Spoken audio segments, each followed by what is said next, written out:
Okay, it is 6:45 on June 5th, 2024. I call to order this meeting of the Hingham Select Board. This meeting is being held in person and remotely as an alternate means of public access pursuant to Chapter 2 of the Acts of 2023 and all other applicable laws temporarily amending certain provisions of the open meeting law. You are hereby advised that this meeting and all communications during this meeting may be recorded by the Town of Hingham in accordance with the open meeting law. If any participant wishes to record this meeting, please notify the chair at the start of the meeting in accordance with Mass General Law, Chapter 38, Section 20F, so that the chair may inform all other participants of said recording. Is anyone recording? Seeing none, if you are willing and able, please stand for the Pledge of Allegiance.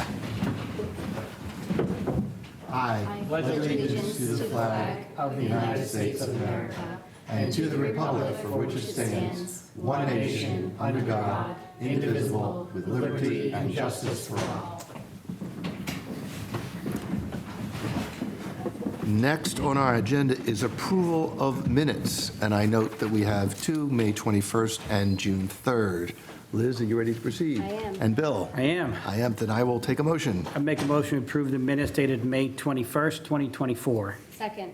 Roll call vote. Liz? Aye. Bill? Aye. And I am an aye as well. I'll take another motion. I'll make a motion to approve the minutes dated June 3rd, 2024. Second. Roll call vote. Bill? Aye. Liz? Aye. And I'm an aye as well. Next on our agenda is something very special, recognition of the Garden Club Centennial. We have with us Christina Farron. Would you like to just say a few words about the Garden Clubs and its activities? You can go up to, I'm putting you on the spot, even though you asked me not to. Can I say my address and everything? Yeah, please. Hi, Christina Farron, 5 Martins Cove Lane. I'm here as the current president of the Garden Club of Hingham. Thank you so much for the recognition. This is our 100th year. You don't look that old. Come on. I feel old. No, it's been a wonderful history with our town, and being a part of the civic organization, we are so proud of the work that we do in Hingham to beautify the town, to welcome people into our town, and to maintain our town and just spread the word of horticulture, conservation, floral design. So we appreciate you acknowledging us on our centennial celebration, and we're looking for members, and we're growing, and we look forward to another 100 years. I mean, I will say, and I told you before, that there are many residents who contribute to the town. This is a very visible participation in the town. It's visible not only to local residents, but to visitors, and it makes a difference. So thank you. Thank you very much. So I will read the Garden Club of Hingham recognition, honoring centennial celebration, honoring our past, cultivating our future. The Select Board, on behalf of the town of Hingham, hereby takes this opportunity to congratulate the Garden Club of Hingham in its centennial celebration. Established in 1924 by the visionary Sophia Plimpton, the Garden Club of Hingham has been a beacon of environmental stewardship, community service, and horticultural education for the citizens of Hingham for 100 remarkable years. We honor the vision, passion, and dedication of its founding members and all those who have followed in their footsteps, ensuring its continued growth and prosperity. Cheers to 100 years, and you'll get a certificate signed by all three of us. So thank you. Thank you. Congratulations. Thank you. Thank you. Next on our agenda is the Pride Month proclamation, which we have. And what I would suggest, I've divided it into thirds. Okay. I'm going to have Liz, if you can start with the first third. I'm going to give Bill the second third, and I'll take third. So it's going to be the first Okay. 4. Okay. Town of Hingham, Massachusetts, lesbian, gay, bi, trans, queer, or questioning plus Pride Month proclamation. Whereas Hingham is a community that values diversity and inclusion and is committed to equal rights and opportunities for all its residents. And whereas Hingham recognizes the important contributions of its LGBTQ+ residents to the town's history, culture, economy, and civic life. And whereas June 28, 2024 marks the 50th. Oh, shit. I didn't have my thing on. You don't have to start. Are you sure? You can be kind of picked up, but yeah, you were muted. Oh, do you want to start again? Yep. Go ahead. Okay. Town of Hingham, Massachusetts, lesbian, gay, bi, trans, queer, or questioning plus, LGBTQ plus Pride Month proclamation. Whereas Hingham is a community that values diversity and inclusion and is committed to equal rights and opportunities for all its residents. And whereas Hingham recognizes the important contributions of its LGBTQ plus residents to the town's history, culture, economy, and civic life. And whereas June 28, 2024 marks the 55th anniversary of the Stonewall Riots, an event that gave rise to the beginning of the gay rights movement in the United States. And whereas June is now recognized across the country and in the Commonwealth as Pride Month. And whereas we celebrate the accomplishments of the LGBTQ plus community towards securing important rights and freedoms, often through struggles and adversity. And whereas we remain vigilant against continued oppression and discrimination against the LGBTQ plus community and against any new political efforts to overturn these accomplishments. And whereas we affirm our support for our LGBTQ plus residents, including our students and our employees, vendors, and visitors, and stand with them to protect their civil rights and ability to live openly without fear.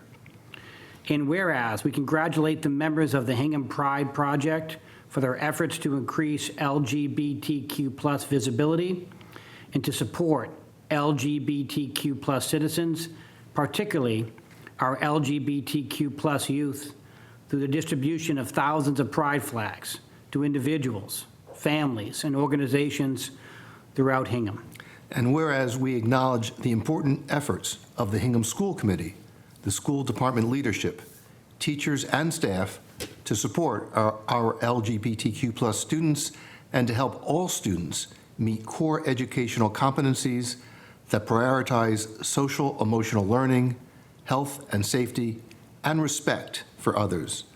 Now, therefore, we, Joseph M. Fisher, William C. Ramsey, and Elizabeth F. Klein, Select Board of Hingham, do hereby proclaim June 2024 to be LGBTQ plus Pride Month. And we will sign it this 5th day of June 2024. I will accept the motion. I'll make a motion to proclaim June 2024 as LGBTQ plus Pride Month in the town of Hingham. Second. Roll call vote. Bill? Aye. Liz? Aye. And I am an aye as well. Proclamation has been issued.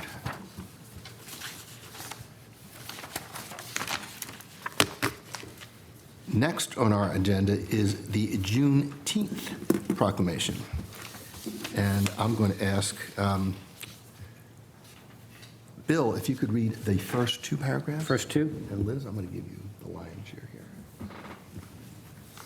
Town of Hingham, Massachusetts, Juneteenth Independence Day Proclamation. Whereas on June 19th, 1865, 2.5 years after President Lincoln issued the Emancipation Proclamation, Union soldiers, led by Major General Gordon Granger, landed at Galveston, Texas, with news that the Civil War had ended and that enslaved people were now free. And whereas Major General Granger announced to the residents of Texas, the people of Texas are informed that, in accordance with a proclamation from the Executive of the United States, all slaves are free. This involves an absolute equality of personal rights and rights of property between former masters and slaves, and the connection heretofore existing between them becomes that between employer and hired labor. And whereas the first Juneteenth celebration was held in Texas in 1866, since then Juneteenth has been celebrated in communities across the United States, providing an opportunity to mark the emancipation of enslaved people. And whereas June 19th is now designated as a state holiday in the Commonwealth of Massachusetts and a federal holiday in the United States. And whereas on this day, in hundreds of communities across the country, people of all races, nationalities, and religions join hands to acknowledge the painful history and lasting systematic impact of slavery and racial injustice in the United States. Juneteenth is an opportunity to recommit ourselves to the goal of creating a more equal and just society, an effort that continues today. Now therefore we, Joseph M. Fisher, William C. Ramsey, and Elizabeth F. Klein, Select Board of Hingham, do hereby proclaim June 19th, 2024 to be Juneteenth Independence Day, and we urge each citizen to take cognizance of this event and participate fittingly in its observance. Signed this 5th day of June, 2024, Joseph M. Fisher, William C. Ramsey, and Elizabeth F. Klein. I will accept the motion. I'll make a motion to proclaim June 19th, 2024 as Juneteenth Independence Day in the town of Hingham. Second. Roll call vote. Liz? Aye. Bill? Aye. And I'm an aye as well. Proclamation has been issued. Next on our agenda is a special one-day permit, to review, actually, the special one-day permit requirements, and we have Chief Jones on the screen? Chief, how are you? I'm well. How about yourself? Good. So we have your letter that's dated June 4th. If you just want to review for us what the standards will be going forward. Of course. So in reviewing applications before I sign them and forward them to the board for consideration, looking to streamline the process and sort of get a standardization of what we do during these approvals. So proposal is that from up to 49 attendees at a one-day licensed event would be evaluated by myself for recommendation for a police detail if it's warranted. 50 to 500 would require one police detail, and 500 plus attendees at an event would require a minimum of 2 police officers at the event. So each application will be taken and looked at individually because each event's unique.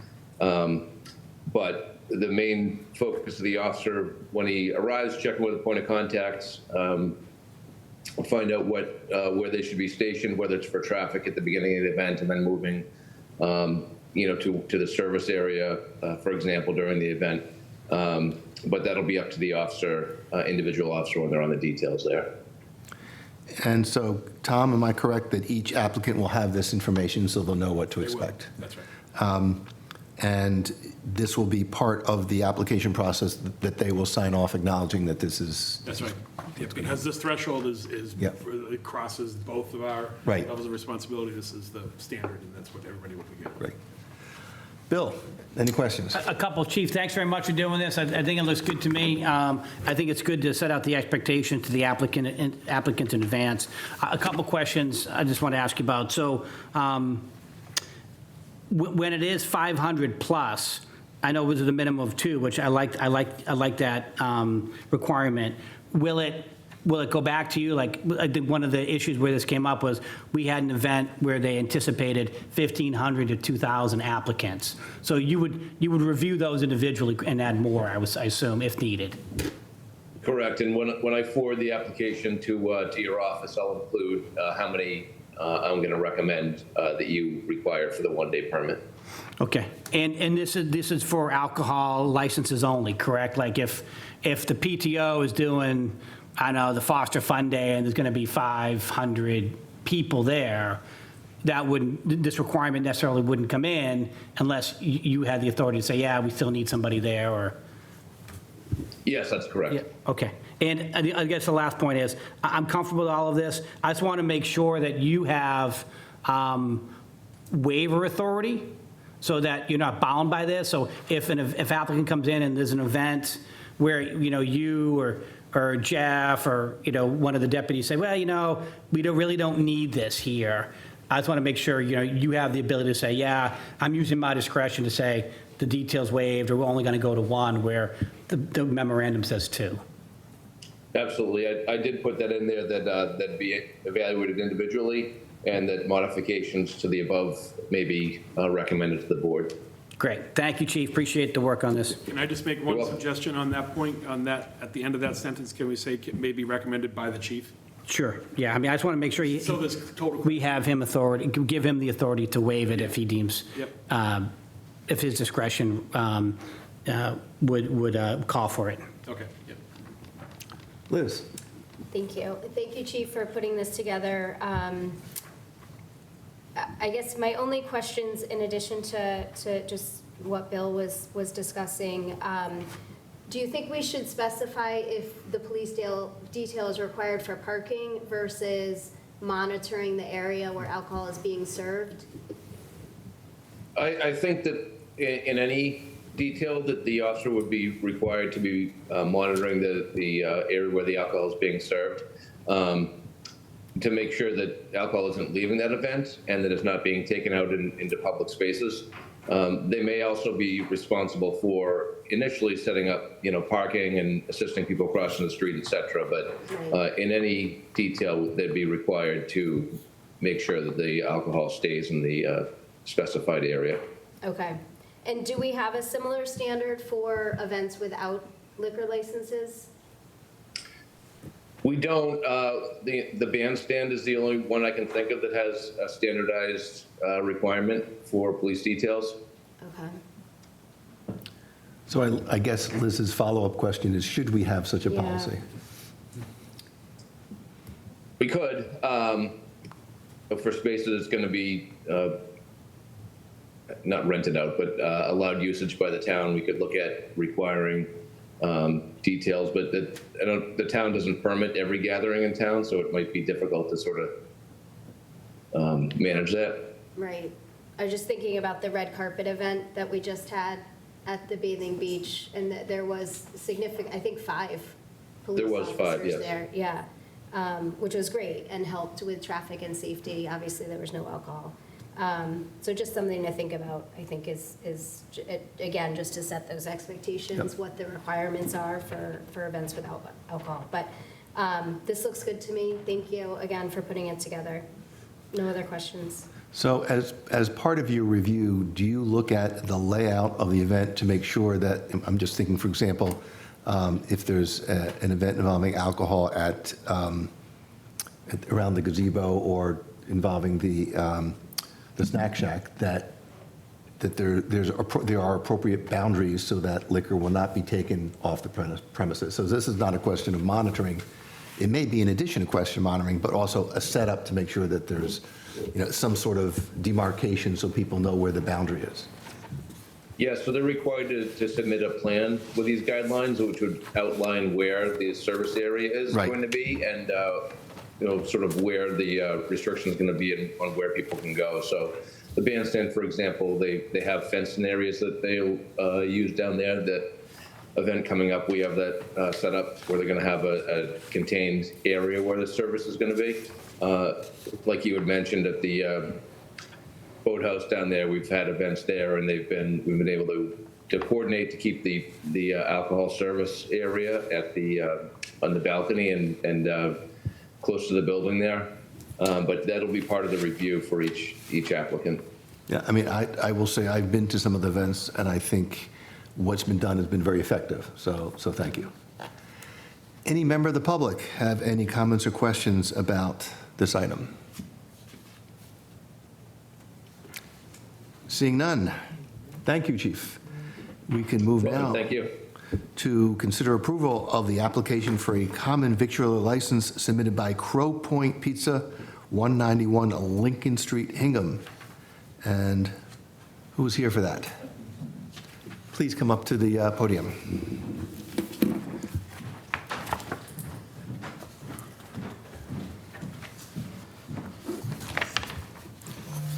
And you need to start by telling us about the chicken calzones.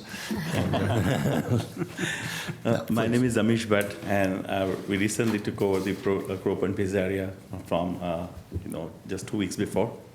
Vasos and Nasos have done a great job, and I was after we were doing it since last 4 months, and finally we decided to take over. And I came with the same team and kept everything the same. Nothing's going to be changed even inch, and we are following the legacy and what the hard work they have put since last 31 years. My background, I'm also from business. I have a 15 years of experience and have multiple locations of pizzas in Canada and US as well. And I'm setting up my whole team to continue with the same. And I like the town, and it's beautiful. I like the people, beautiful people. It's great, and, you certainly have a reputation to live up to, and I'm sure you will do that and more. Tom, am I correct that the existing Crow Point Pizza operation has a common vic license that includes beer and wine? It does. And am I correct that you will not be doing beer and wine? Yeah, because they surrendered, and when I have gone through the numbers, they sell probably worth of $5,000 years of beer and liquor per year, and Nasso's had some health issues, and he now wanted to wait for the longer time because it takes few months to take over this license. So he has surrendered, and I'll apply in future. Let's see. But at this point, you're asking for a license that will not include beer Yes, and wine? yes, yeah. Without the liquor. Okay, Yeah. thank you. Liz, any questions? No questions. The application looks all in order, and I understand you're not requiring or requesting the liquor license as well. So yeah, best of luck. Thank you. And hopefully you won't change the recipes too. We're not changing anything, not an inch even. Bill? No, just best of luck to you and your family and Thank you. and your team. It's been a wonderful restaurant for so many years, and I mean, it really just dominates the Crow Point area with the pizza and the calzones, and best of luck to you going forward. Thank you. Yes, Thank you. for many families, it is a tradition. Yes. Yes. So we're glad to see you here. Any member of the public with questions or comments? Seeing none, I'll take a motion. I will make a motion to approve the application for a common victual license submitted by Crow Point Pizzeria, 191 Lincoln Street, Hingham, in accordance with the application for a common victual license filed with the town of Hingham on May 30th, 2024, effective through December 31st, 2024. Second. Roll call vote. Liz? Aye. Bill? Aye. I'm an aye as well. We're done. You've got it. Thanks Thank a you. lot. Good luck. Thank you. Good luck. Thank you. So just to be clear, Tom, does he need to contact Sharon by the end of the year because this is only through Right, December 31st? right. So it's to through the renew. calendar year, just to make sure that you follow through to get it renewed. Yes. Would have been Yeah. Again? Yeah, Okay. no problem. Thank Okay, you. Thanks a perfect. lot. Okay. Thank you. Thank you. Good point.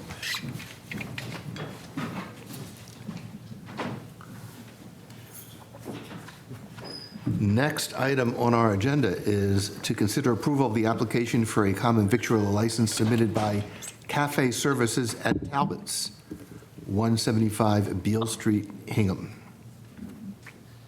We have someone from Hello. Talbot's. Yes. So I'm from Cafe Services, representing Talbot's, if you will. So please tell us what is being planned.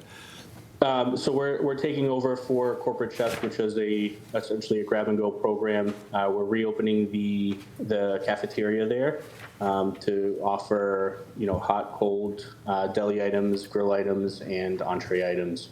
Kind of a full cafeteria from what they had previous. So no additional space. We're still using their kitchen. There's really no construction there. They had removed a wall. I don't know if it had been built prior to, just to close off the space, make it a little bit smaller for the grab-and-go area, but they're reopening the space so folks can walk through and get their lunch, breakfast and lunch. Is this limited to employees of Talbot's, or if visitors come by, can they also go to the cafe? So it's limited to employees for the most part, but yes, if visitors would come in to do business with Talbot's, I suppose they could come into the cafeteria and purchase. You're not going to entice them with your food? We will definitely try, especially catering. And like the prior applicant, I understand this is not a beer and wine application. Correct. Correct. Liz? Yes, correct. Any questions? No questions. Bill? No questions. Good luck. Thank you. Yeah, I think the town views Talbot's as an important company, as an important resident, and potentially as an important resource. And we look forward to working with you, and we may even stop by and sample and see if we can set up a meeting. So that would be Yeah. great. Absolutely. Yes. You're welcome, and thank you. Are there any members of the public with comments or questions? Seeing none, I will take a motion. I make a motion to approve the application for a common victualler license submitted by Cafe Services at Talbot's, 1 Talbot's Drive, Hingham, in accordance with the application for a common victualler license filed with the town of Hingham on May 17th, 2024, effective through December 31st, 2024. Second. Roll call vote. Bill? Aye. Liz? Aye. And I am an aye as well. And then taking to heart Liz's comment to the prior applicant, you know it's through the calendar year, just make sure it's on your calendar to make sure it's renewed. Yes, absolutely. Thank you. Okay, thank you.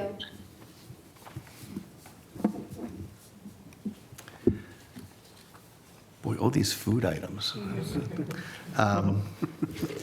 Next item on our agenda is to consider approval of the agreement with MJ Nichols Landscaping LLC for irrigation maintenance and repair services. Kathy and/or Mark? I see Mark and I see Kathy. Who would like to take the lead? Well, Mark, you can talk about the service. It's a renewal, it's a new bid for a service that we've had for the past 3 years.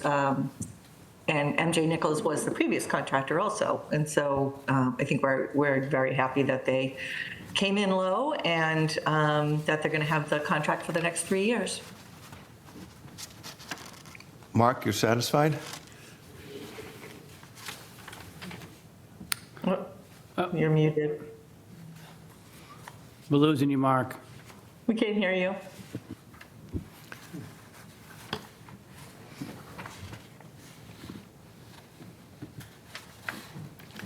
For each minute of delay, your budget goes down, so you better get on it. Mark, Joe asked you to satisfy. Give us a north-south if you are, or an east-west if you're not. Figured you were. Only everyone could budget like Mark. That's right, I know. Yeah. So it's pretty straightforward. It was a low bid contract. Liz, any questions? How does this compare to the price we've had in the past? I need Mark's voice on that. Okay. I don't think it was too different, if I recall, but And Kathy, this, will we renew this each year? no, I wrote it, I actually spoke to the Inspector General's office about being able to, because I advertised it as a 3-year contract. Right. And because there's language in the contract that allows us to cancel it if, God forbid, you needed to, but also it's based on appropriation each year. So as long as we notify each year after town meeting that it's, there's an appropriation available, it can move forward without having to do an amendment and, have everybody sign and do that. It's just, it made more sense to me from an administrative perspective. Okay, great, thank you. Mark just texted me that he highly recommends them, Okay, and he's typing furious. good. Yes, all right, no other questions? Bill? No question, just a comment. I've said this a million times, but the fields look phenomenal. This company's doing a great job. Just the Little League regular season's ending this week, and Carlson, Haley, Hersey are so much more improved than past years, and I think it's great. The improvements that have been made and the way we've streamlined the financing of this program has been great, and obviously, Mark, you coordinating everything has been fantastic as usual. So I'm all in favor of it. Kathy, I do have a question. I just want to make sure that I'm reading this contract correctly. It's priced at $50,000 annually or up to $150,000 in total. Right. So, The way that we bid it, excuse me, Yep. was a series of the I'm sorry. field. So this Can is you not hear me? right? No. Sorry, Kathy, it is correct. It's $150,000 In total. in total. The vote language has an extra zero, so we Right. just need to make sure we Okay, Oh, yes. say it correctly when Yes. we read. So it's 50, I'm sorry, say that again, Kathy, though, it's 50,000, is up It's up to 50,000 each year with a up to total maximum obligation for the 3 years of 150,000. right, so just as an example, if in the first year it's 40,000, there's no catch-up on the 10. It's a 10,000 savings, period. The next year it's capped at 50, and the following year it's capped at 50. That's how this contract reads. I just want to make sure. That's how it's written. We could amend it if you want to, if there was I'm not some looking to reason- amend it. I just want to make sure I No, understand what it says. I meant at a different time, like in the second year, if they had a big project because something Right. happened to a field or something, we could amend it because it would be within the 150.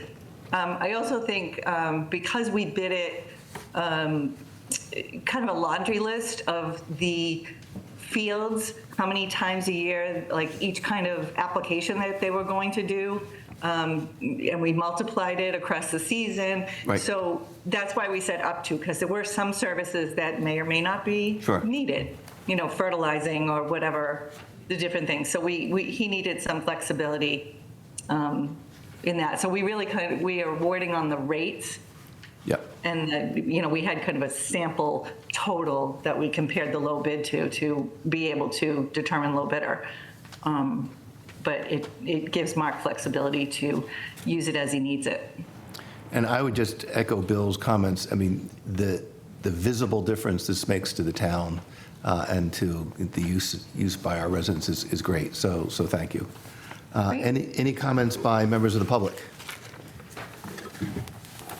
Seeing and hearing none, I'll accept the motion. If there's a typo in that, I'll fix it. We will fix it right now in our motion. Yeah, it it's was, in the vote list. yeah, Sharon. it's All right. not you, Happy. Kathy, no worries. I'll Okay. make a motion to approve the agreement with MJ Nichols Landscaping LLC for irrigation maintenance and repair services in an amount not to exceed up to $50,000 annually or up to $150,000 in total over 3 years. Second. Roll call vote. Liz? Aye. Bill? Aye. And I am an aye as well. Thank you very much. Thank you. Thank you. Okay. Tom, do we want to move to the elementary school? Is Ray available? They are in a meeting right now. If we could do a different one first. Yeah, I think they would yeah. appreciate it. Yep, okay. Sorry for the meeting here. So we will postpone for a little bit the new elementary school project update and move to the public safety facility project update. Bob, are you prepared to move forward? And Paul Callis has joined as well. Paul, where are you? Oh, I see your name. Are you going to be visible to us? Absolutely. There we go. Thank you. Good to see you. Okay, thank you very much. I'm here with Paul to present I guess it's been about every 2 or 3 months we have this type of update. So this update will hopefully be brief and will cover what happened let me back up a step. Paul's operation issues a monthly update. So it's really easy to prepare your notes or something like this.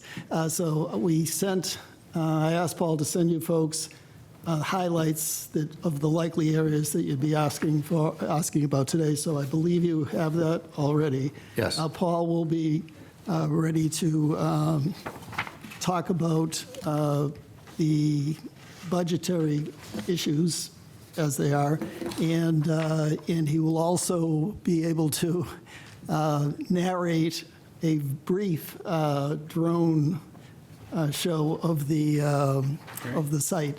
And Tom correctly suggested that it's a lot easier to look at those with someone telling you what you're looking at, because we've been looking at them once a month, and I think it is a great idea. But we get that from the contractor every month, and hopefully Paul will be able to chime in and respond to all your questions.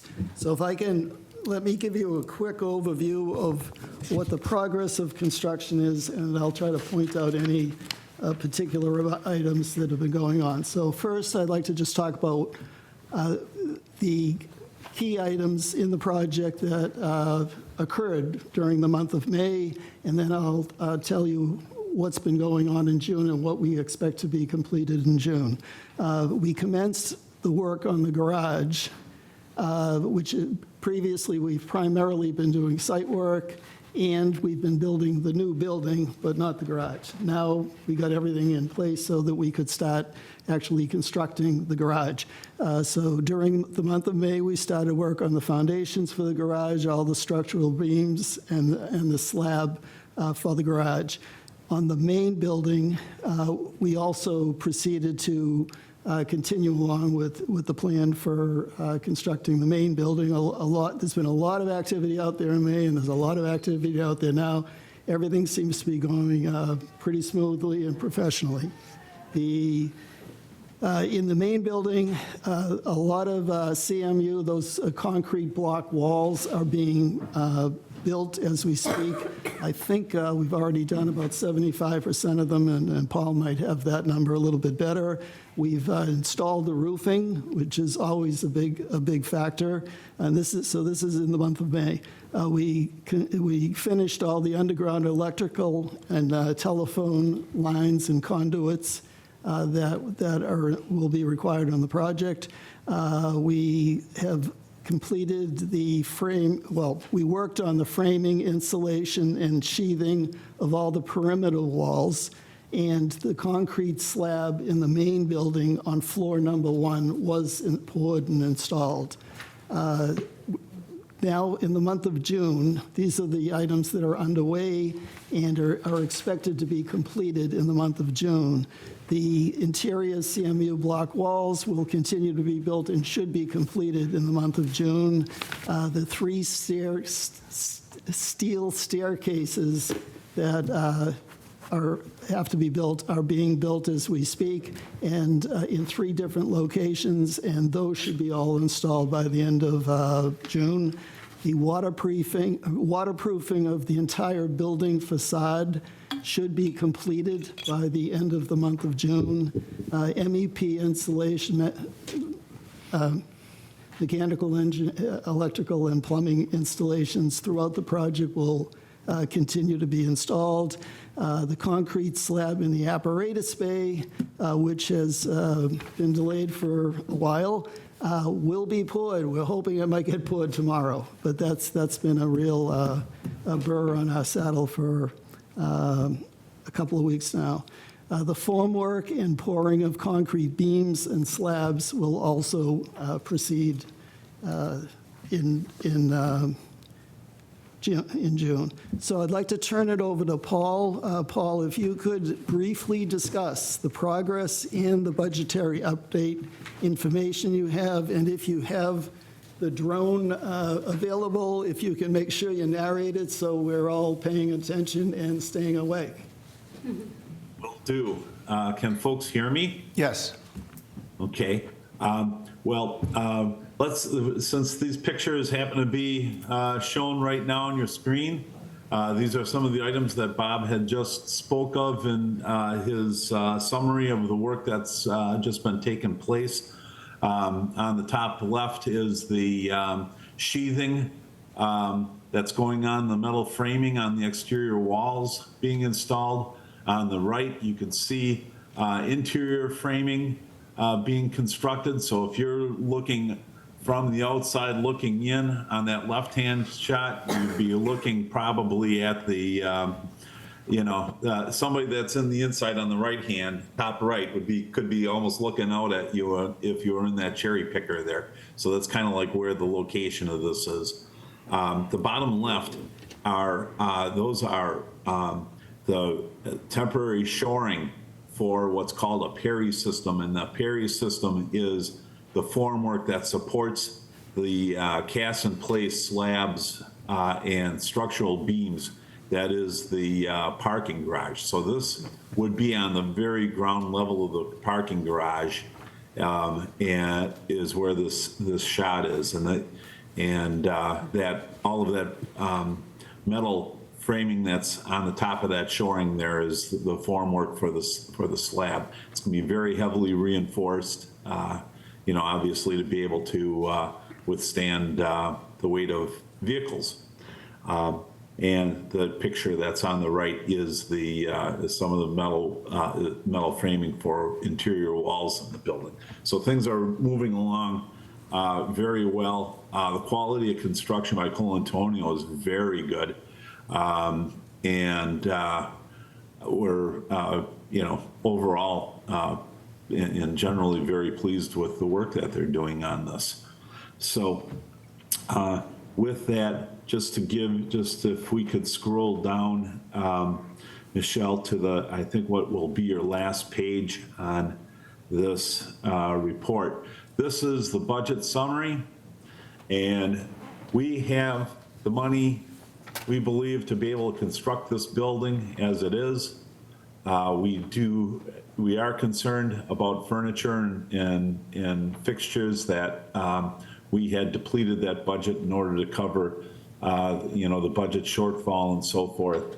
The next big item that's coming up is going to be technology. If you see kind of mid-page, it says under top, yeah, right there where the cursor is, technology allowance.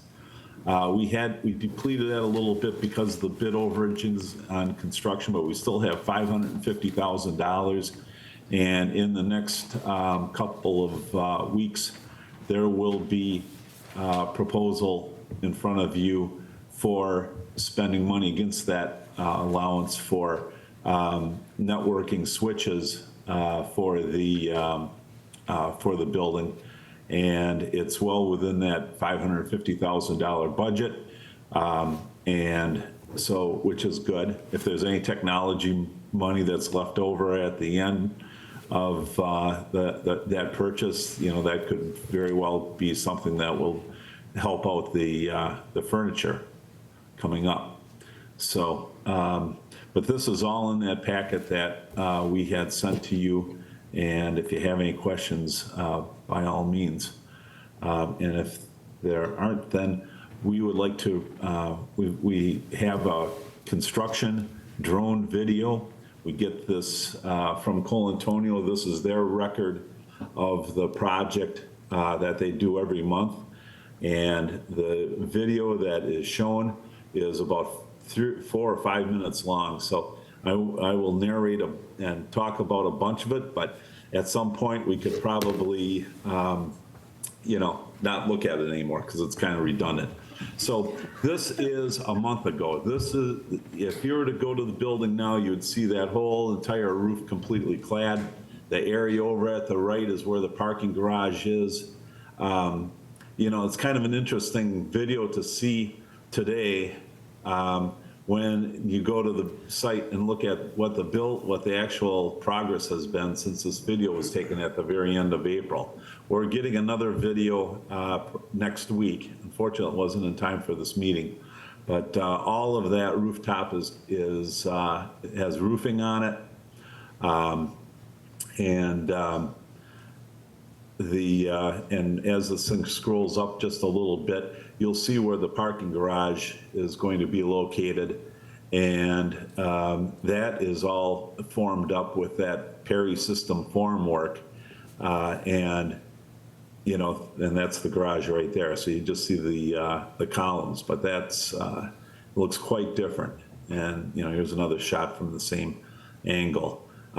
Because of the size of the building and the size of the site, there isn't a lot of room to maneuver and place a lot of things. So it was a really great idea that the town had in working with the MBTA to get some laydown space in the parking lot for storage trailers and storage of equipment and things that is necessary for the construction of the building. And so that is, what else can I say about this? I think that's kind of about it. And if you're interested in watching more, you can, but there isn't like a lot more to report. This is, that purple sheathing that you see there, that's all covered with air and vapor barrier now. It's just the progress that's happened in the last month is remarkable. So, thank you. I know that each of us have driven by, and the public is well aware of this work. So, high visibility project. Joe, you're muted. Oh. I am muted, sorry about that. This is a high visibility project, and as I was saying, we've all driven by, we're aware of at least what we can see from the ground about the work, and appreciate your efforts. So I am going to turn it over to my fellow board members, starting with Bill, for any questions. So Paul, thanks very much, and Bob, thank you for your leadership. Appreciate all you're doing. So obviously, my two questions are kind of focused on the two big areas. So for me, Paul, I want to confirm that we are on or under budget. Is that correct? We have budget money to construct the building. There is still, as you know from previous meetings and everything, we did have or a shortfall at bid time. And so we've got some furnishings and furniture and so forth that hopefully we're going to have some savings in contingency or something to be able to take care of. So if I can just, so is the answer that we are not on budget? That's what I'm hearing. I just want to make sure. Well, we're within the budget that we have. However, as things are, it's unknown as to whether we're going to be able to buy all the furniture that we need to buy or would want to buy. Let's put it that way. I would At note this point in time. that's what we're hoping both the ARPA money will help there, but also the grant application that Michelle put forward through Congressman Lynch. And It's really close. it's closed for the construction of the building, or for everything included inside the building as well? For the inside the building as well. Okay, all right. How are we doing with the change order account? Any concerns there? Obviously, we've dove into a lot of those funds for unanticipated issues with the soil. Where are we with the changeover costs, and how are we looking going forward there? At this moment, we are relatively unchanged from the last time that we reported. In fact, our last change order that we had was actually a small credit. So there's definitely some items that are out there, but they're nothing like the ledge and the contaminated soil and the costs that were incurred from the subsurface conditions. So when you say there's some items out there, are you saying that we're not anticipating that we're going to, we're anticipating that the costs in the account are going to cover these future items? Yes. Okay. And what about timing? Any change to when we are hoping the building might be open and ready for use? The building is going to open later than the last February date that was given. We had received a notification from Colantonio that there, as a result of the apparatus lab being hindered, that they are asking for some more time and would be asking, for some more money as well. But they have put that notification out to us. Okay, so let's break that down a little bit. So the February date's going to get pushed later? Yes. Okay. Do we know when? They had sent to us 45 days. 45 days, okay. And this is a result of what, the apparatus lab? The apparatus bay. Oh, the bay, okay, yeah. All right, and so I think I heard you say that And so we're Colantonio is still working going to on- require additional funds. I don't know, Paul, I'm sorry, I know you're doing the best you can here, but I feel like I'm not getting the most transparent answers, and I'm a little concerned. and I know you're doing the best you can here, but you said Colantonio is going to need more money? They're going to ask for it. Whether for or what? not they're entitled to it is something that we're. Do we know what they're going to working ask through. for? Money for? Or how Yeah, much? they're going to ask for taking more time for the, for that bay. Okay. Bill, I think, can I Yeah, just jump in? So yeah. I think part of the reason that you feel that way is because Paul's company still has to negotiate with Colantonio for any perceived delay or other problems that happen, and that negotiation hasn't happened, and he doesn't want to preempt that negotiation with a statement, I think, in a public meeting. Okay, all right. I think that's part of what's happening. Understood. Okay, all right. I'll stop there then. Liz? Well, thank you, Paul. Thank you for the update. Certainly tons of progress, which is nice to see. Although I think some residents were hoping it was going to stay purple, but but no, it's great. People see it, and it's wonderful. We can't wait for it to be done. So following on to Bill's question about the change orders, how much is left in that contingency line? At this point in time, there is $671,957. Okay. Okay, and I think I missed part of what you said about the technology allowance. The current budget is 550? Is that? Yes. Do you feel like, I know there were some things added kind of towards the end of the project scope related to technology. Does this budget cover everything we need from a technical perspective? It is looking very much that way. Okay. Okay. If you don't mind, I could jump in here too. Sure. I think one of the things so Paul is trying to manage the project. Remember, the contingency was on top of what was bid, right? So we think he's still hopeful that we're gonna be able to build everything with what we bid, but we've been using the contingency at a rate faster than we had planned, mainly Yes. because of the soil stuff. Right. So, Yeah. so he's trying to be cautious that we understand that we might run out of contingency and have to reduce our fees for things that had been planned for, including furnitures, fixtures, and equipment.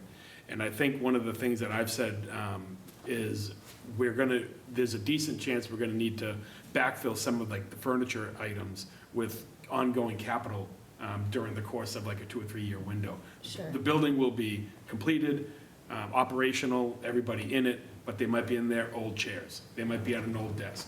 They might have to use their computers that they have now until year one, when we can update some of that stuff. Unless, of course, Michelle's magic works and Congressman Lynch comes through with the $2 million that we're hopeful for. Right. In which case, all bets are off and we're gonna get the whole thing built the way we had hoped. Right. Okay. So I think that's a little bit of what we're hearing, but.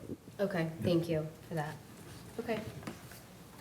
So, Paul, I think what you may sense or hear directly from us is that to the extent that there are concerns or bad news, the sooner we hear about it, the better. Yeah.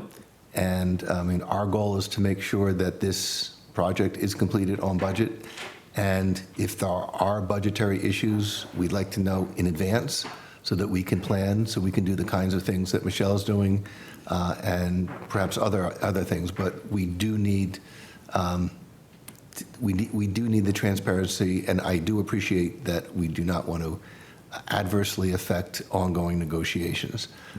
But you've got our support, and we do expect that kind of transparency. Yep, absolutely. Any questions from members of the public? Tom, did you have anything else you wanted to add? Nope, I'm good. Then I think we've concluded this discussion. Great. Thanks, Paul. Okay. Thanks, Thank you. Thank you very much. Thank you. Thank you. I really shouldn't have concluded without thanking the committee, though. And Bob, you've got a hardworking group. You are at this meeting their voice and their face, but we know there's a lot of people there. So thanks thanks to all members of the committee. Appreciate it, thank you, we all appreciate it. Okay, moving on. I think we're going to go to the Center for Active Living. I'm assuming Ray's not. Yeah, I would recommend that the school committee, Am I all the set? school building committee is still. Yes, thank you, You're all set. Paul. Yeah, great, thank you. Yeah, the school Good night, building committee is everybody. still meeting. So we now have a discussion on the Center for Active Living. I believe, Tom, did you want to take the lead? Tom Karen? Carey, did you? No, I'll let you take the lead. Want me to- want me But to- the selectmen want to Wait. review and discuss or So, report to the public. so Tom, do we have, is this the latest update, or is something more recent? So I just heard at the beginning of the meeting that it looks like there might be an updated presentation that, that EDM will present for us during this discussion. Great, so who's here from EDM? Good evening, everybody. This is Chris Wanty and Tim Eagles with EDM, and we have Brian Kay from SLR. He's the landscape architect on the project as well. Yes. He's going to help with the discussion. Great, so I think each of us have had the chance to speak with you to go over the items here, but I'm going to assume members of the public have not. So if you can briefly take us through where we are and what the next steps look like. Sure, absolutely. So up till now, we started in earnest on, the study for the new senior center at the beginning of May. And so far, what we've worked on is we've done programming with the senior center director. We have a general idea of the types of spaces that we think are, the town are going to be looking for in the building. We have a general idea of how big we think the building might be and the general parking requirements. And we started to look at the sites and see from a really, really high level how we think, the ideal senior center for Hingham would fit on the site. And I want to stress that kind of ideal word there. And this is, this is the wish list. This is the optimal senior center to provide all the different programs that, are on that wish list. This is by no means the final size of the building or the final, design for the building. This is just kind of where we are in the process. We're still very early on. And one of the things that we wanted to review, with you folks today is at Bear Cove Park, there are multiple locations where we identified a new senior center could land. We started the process looking at Building 12 as a potential option. And as we were touring the sites, there were a few other options that popped up that we wanted to at least look at and explore and get some feedback on. Could we And, get those we have- sites up on the screen? Yep. So Brian Kay, as Tom was saying, we have a very, very, very small modification of the presentation that we've shared with you folks. There's just one clarification that we wanted to make in there on the town hall part of the presentation, but I was going to let Brian Kay just really briefly zip through the presentation, give you guys kind of a 5-minute summary of that information, and then we can open it up for questions and a more general discussion. So Brian, why don't you take it from here? Yeah, would you guys be able to allow screen sharing just for the one that doesn't have my picture, just my computer?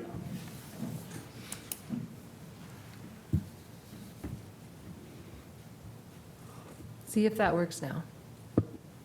Yep, perfect. Perfect. Great. So, Before you proceed, do we know if members of the public can see this who are watching on HCAM? They got it. Okay, good. Thanks. Go ahead. Great. So as Chris mentioned, the purpose here is to kind of quickly run through, give everybody an overview of the sites, where things land, and answer any questions that anybody has. So the main thing we want to do today is get you kind of into our head and how we're thinking about just fitting the program on the sites. Like Chris mentioned, we have an ideal kind of program that we're targeting and want to see just how things fit right off the bat. So the sites we're going to be talking about are the town hall site. And then, during the walks and elements, we identified this area in blue here as potential development expansion area for parking or for whatnot. So just want to keep that in mind. And then when it comes to Bear Cove, we have 4 sites that we're kind of looking at, and we'll kind of bounce through each one in a little bit more detail. Site number 1, 2, 2 and 3, which are in the Bear Cove Park, property. And then the 4th site is 04 Hill Street. As it comes to the target or ideal program that Chris mentioned, I just want to give everybody sizing kind of requirements that we're thinking here. So it's about a 28,000 square foot building. And with that, we know comes parking, and parking is a crucial part of the success of any senior center. So these are the kind of things that we're going to be putting on the site and showing you how they fit. There's a variety of criteria. I'm sorry, can you just go back? Can you just go back to that? Yeah. 28,000 square foot footprint or usable space? We have it as it'd be footprint. So we have usable space, and then we have a gross net that we add to that to accommodate corridors and wall thicknesses and whatnot. So at this level, the 28,000 encompasses everything within the building. And so if it was a 2-story or 3-story, does that footprint shrink? Yeah, so right there on the slide there, you see how it says 1 story is 28,000. We've looked at, on the multiple sites that we're talking about, we looked at if we have to go to a 2-story for whatever reason, the building overall square footage would have to grow a little bit to accommodate more circulation. Sure. Elevators, stairs, and whatnot. And there'd also be more square footage on the first floor. When we're talking large multi-purpose spaces and spaces like that have to go on the first floor. The overall footprint wouldn't just get cut in half. It would actually be, a 66-33 type of split, 2/3, 1/3. So we're looking at about 20,000 square foot footprint, building touching the ground for 2-story. And that's important for this discussion because we're looking at really, what does the building look like on the ground and how does it fit on the acreage of the different sites? Okay, sorry. Please proceed. No problem. Good question. So like I said, there's a bunch of criteria that we look at when evaluating sites for the senior center, but right off the bat, wanted to get you in the loop on the main thing, like is the program going to fit on these sites? And then these diagrams that'll follow will show you how things are landing and what, as things move around on different sites, you can start to see how things are relatively laying out on a big scale. So starting... Go ahead, Brian, sorry. No problem. So starting with the town hall site, we kind of showed you these diagrams, the main area and then the potential expansion area. Let me preface this, Brian, one more time. This is, we're still at a 30,000 square foot view. We're looking at really how does the size of the spaces that we're looking at proportionally fit. By no means, if we're showing a yellow box of the building showing whether it's here or somewhere else, this is just for comparison to understand the scale of what we're talking about and how it relates to the site. We're not by no means saying the building's going to go here or the parking's definitely going to go here. It's just to give you guys an idea of the scale of what does 80 parking spaces look like? What does 2,000 square feet or 20,000 square feet look like? That's all this is really for. Yep, exactly. Sorry. No, exactly. So as you can see, the yellow kind of shaded area here is where the current senior center is off the wing of town hall and the current police station. So in this configuration, this would be a 2 or 3-story type of building there. But most importantly, seeing the parking and how parking relates to the senior center.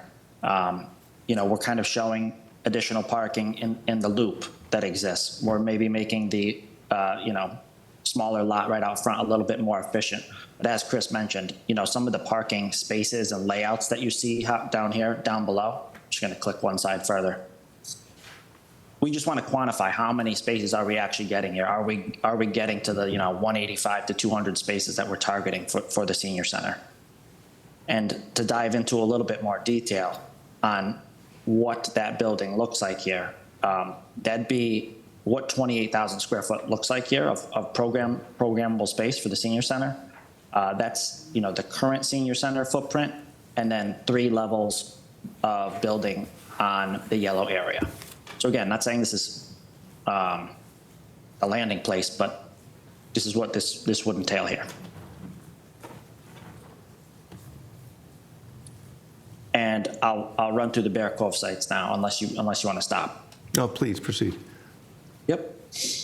So going around here, so again, started at the initial site, number 1, 25 Bear Cove Drive. Again, using these diagrams as yellow being building, blue being parking. As you can see here, this site just is a little bit tight. So we're looking at a 2-story building already on this property, and the number of spaces that we're getting adjacent to the building are 120 spaces. Again, we're targeting, 185 to 200. We do have the parking across the street, but again, we're trying to keep this parking close to the senior center, close to the front door. You can see the blue kind of outline here is the wetland boundary that we'd have to be dealing with. And we're kind of, we're overlapping a slight bit of some of the circulation that happens here with other facilities in the area. So just as you think about site number 1, it's tight. Site number 2 moves us west into Bear Cove Park. But as you can see, there's just more space here. That target envelope that we're targeting off the bat is about a 4-acre kind of program, building and parking combined. Can you put up the map that shows all 4 so we can immediately see where you're going? Yeah. There we go. So we Well, now you've gone from 1 to 2. 2, yeah. We're going to go to 2. We're going to go to the skinnier piece on the bottom, and then we're going to go to 4 out front. Okay. But I'll toggle back. So this, again, this is a 1-story footprint. For lay people who can't really tell, 2 is essentially just past the Fire Museum building and going deeply backwards. So it's roughly to the right of and just before you get to the entrance to Bear Cove Park, if that helps. Would it be helpful if we dim the lights so that folks could read this, see the screens a little easier? Michelle's going to share the hard copy as Yes, well. but there's more than, well, let's see if we can dim the lights and see if that helps. There we go. I think that makes it crisper. Got the mood lighting now. Yes, great. I was going to say, so Fire Museum is highlighted right here. But you can see this is the square footage and footprint of a 28,000 square foot facility, and then the parking that would be accommodated for that. And you can see that kind of, like I said, situating in this kind of area. I'm going to flip over to number 3. We move across the entrance to the park and come down to the lower area. So this is just a skinnier footprint, but again, we're targeting a 1-story senior center here. You can see the blue parking area. And, in all of these concepts in the park, we've kind of highlighted the proposed pickleball area, special, different project, that's could be down the pipeline, and also highlighting the parking spaces that are part of the park. But again, the program fits on number 3.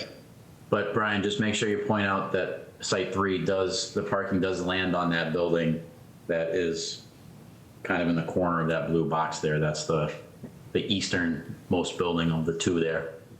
And just to highlight, that's that building is currently used as storage for the Fire Museum, so we would have to store that material elsewhere if we were to tear that down for parking. It's adjacent to the... And what is the property immediately south of that building? The residential homes. Yep. Conservatory Park. Conservatory Park. That's Conservatory Park, okay.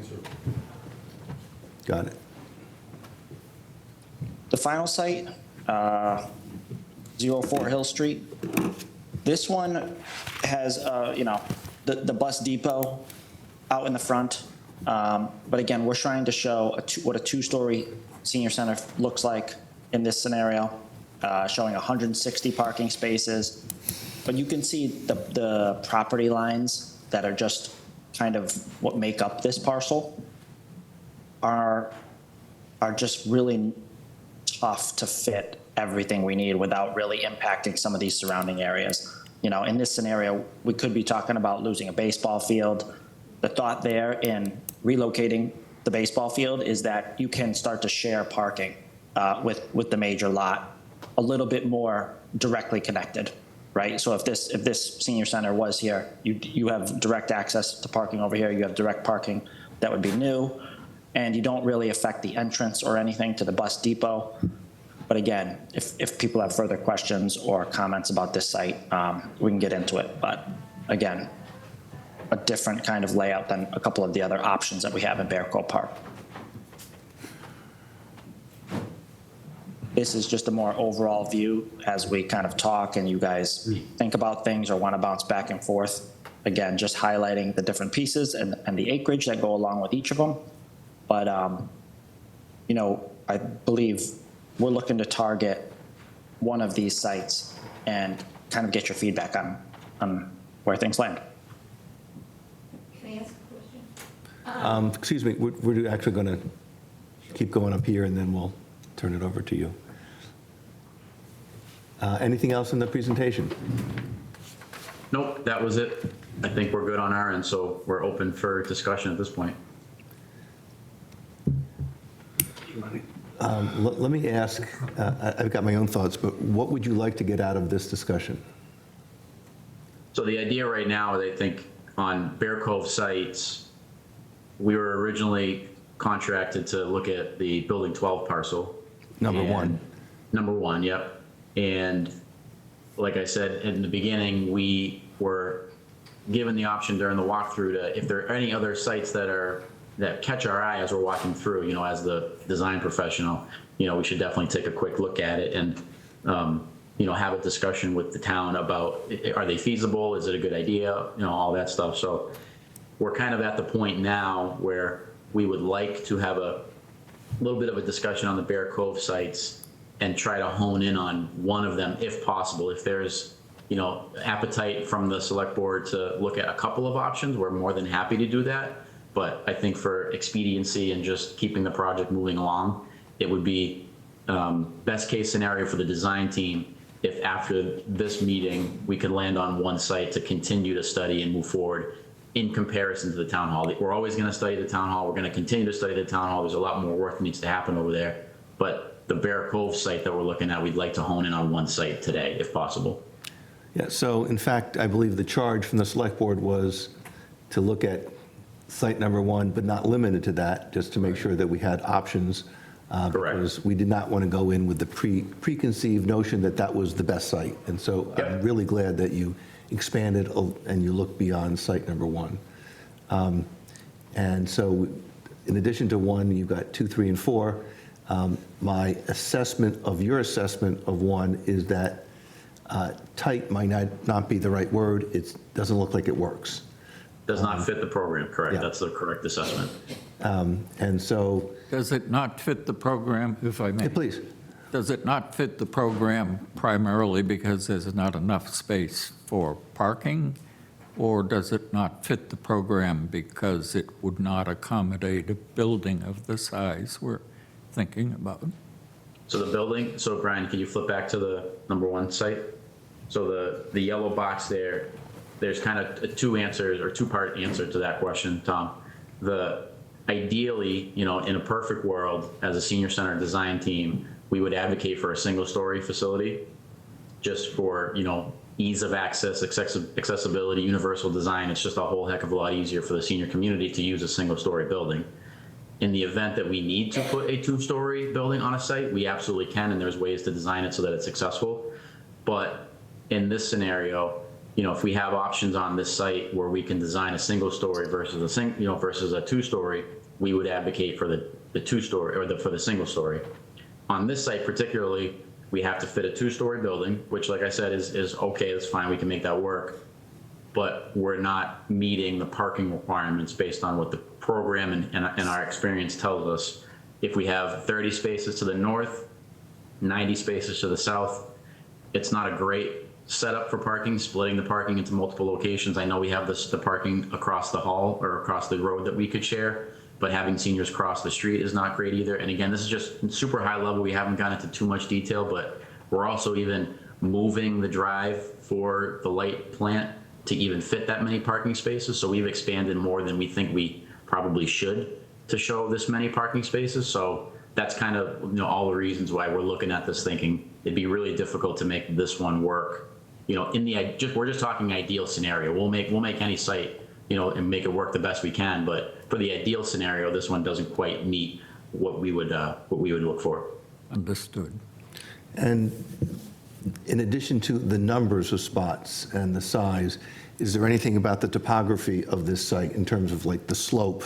You may have a great number of spots, but if you got to walk up hills and it's dangerous, it still doesn't work. So is there anything about the topography here that gives you cause for concern? There is definitely a change in grade from the street down towards the light plant that would affect, the development. And I'm not, Brian, off the top of my head, I'm not sure the exact change in topography, but that would definitely complicate how we get people in the building on the rear parking lot versus the front parking lot. I'm sure there's creative ways to make it work, but it would definitely complicate things. And then in addition to that, the wetlands, we haven't quite delineated it. We don't have the exact location of it, but it definitely will complicate putting a building or parking as close as we're showing to that. Again, we haven't looked at it in detail, but we're pushing the limits of what we think we can even get away with in the diagram that we're showing. So that's another reason why this one's not ideal. Great. So what I'd like to do is limit discussion at first, right now, just to this building with my colleagues so that we can understand what the limitations, make sure we're in agreement. I think I'm there that this site doesn't work. And part of, I think, our goal is not only to do this review, but to make sure that we have a proper use of your budget. We do not want to spread it too thin that you're now trying to design 4 different sites, and then either it can't be done within the budget that we've got, or it's going to be not enough information. So from my perspective, my goal is to make sure that we can hone in on the best site here, and then use your budget to develop that site, and then the town hall site, and then we can make an assessment as to which of those two. So limiting ourselves to just building one. Liz, did you have questions you want to ask about that?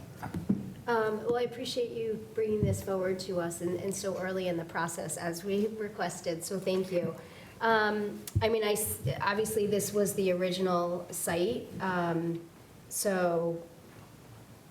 but I understand the constraints here.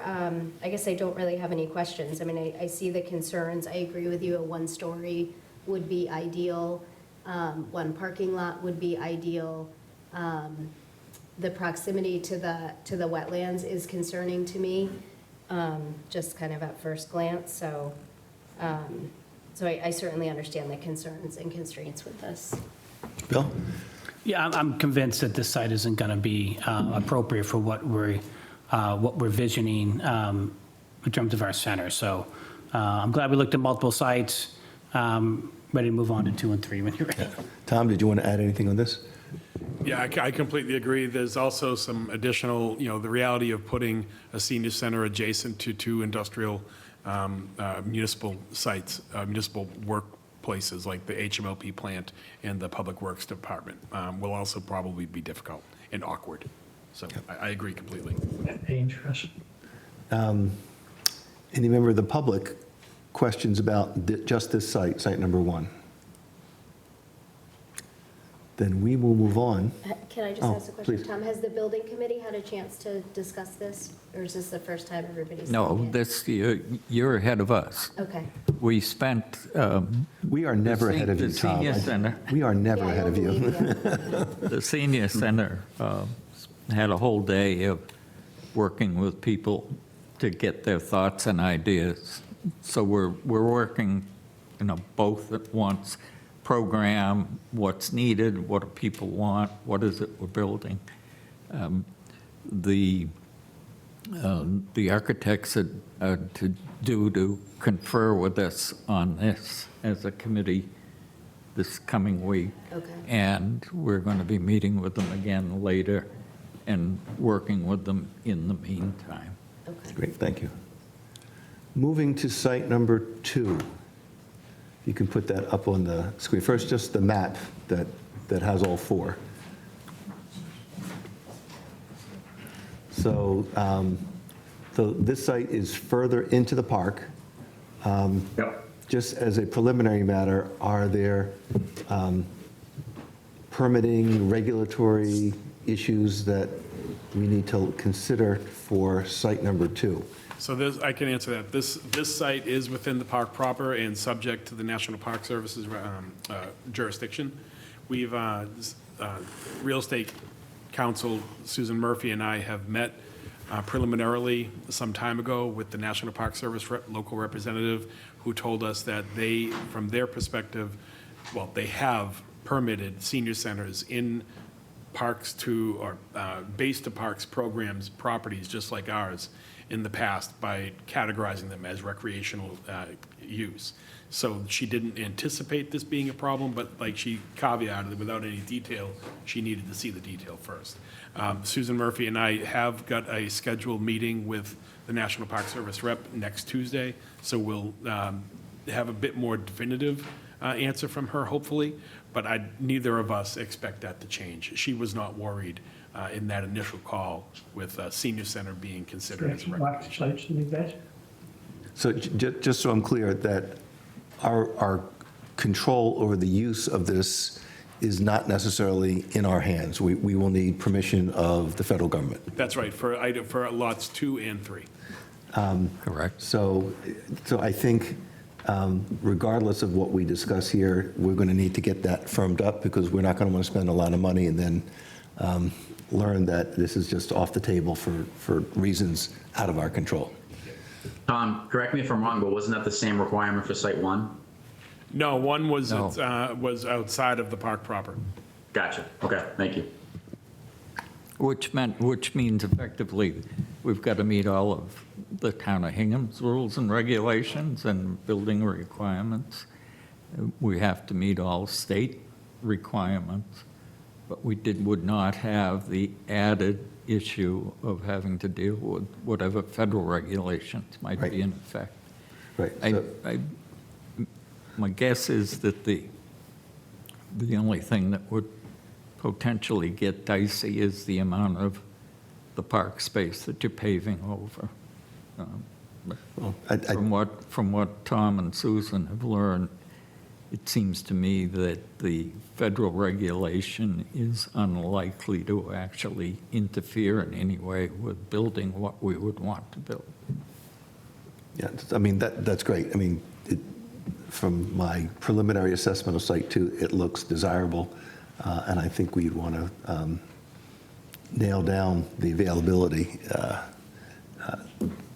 so that we could proceed. In terms of the size, this is the largest in terms of acreage. It looks like it affords the best opportunity for parking, as well as for the size of building. It is further in the park.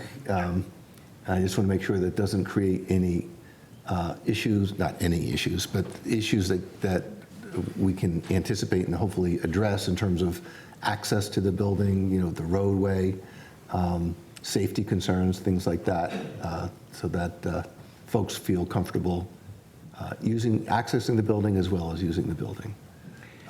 As one who walks his dog in the park, I can tell you that the roadways in would obviously need significant and major improvement.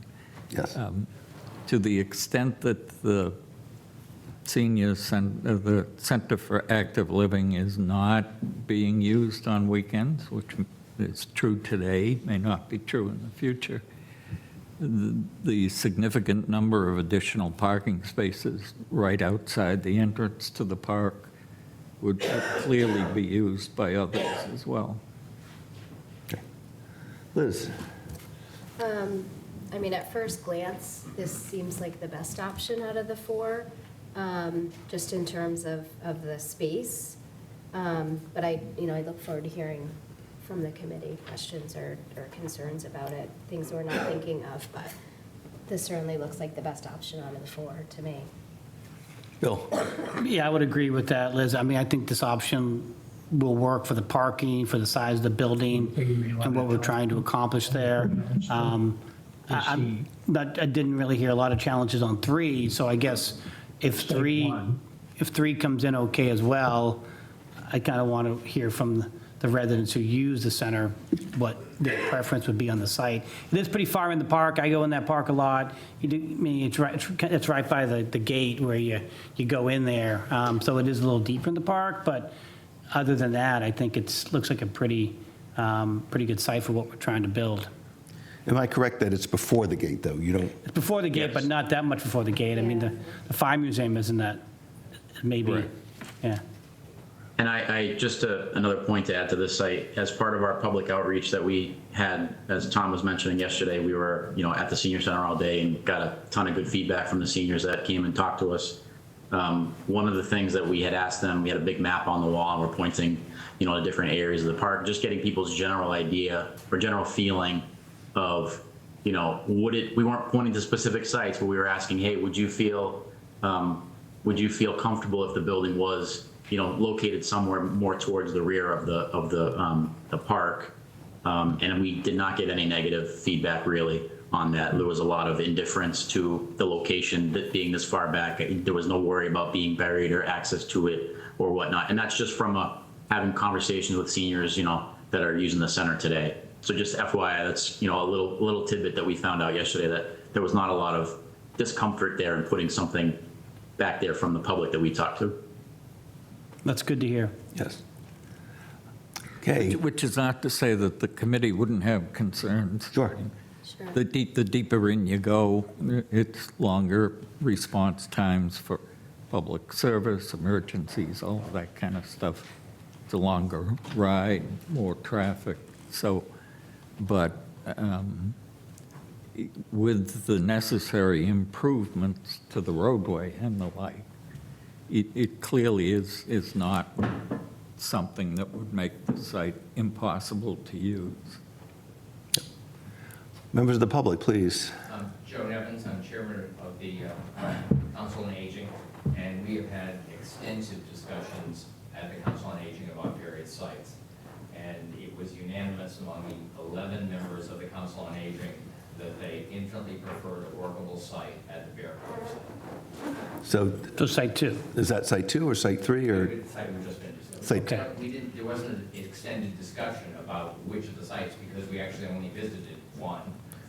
So, like going into the park, going into the Bear Cove area and seeing what was available in various locations, there was a decided preference as that would be a good location for a center for active living. Got it. Anyone? Yes, sir. Joshua Rossman, 25 Longcliff Road. I don't recognize you without your camera. You might come over the mic because people can't hear him at home, yeah. Yeah, good point. Like your hat, by the Sure, way. thank you, sorry. Joshua Ross, 125 Wampatuck Road, member of the Council on Aging. I was happened to be on the site tours of all 4 sites when we did it a few weeks back. And I think Site 2 would be the best option, given the option of redoing the roads like we talked about and repaving.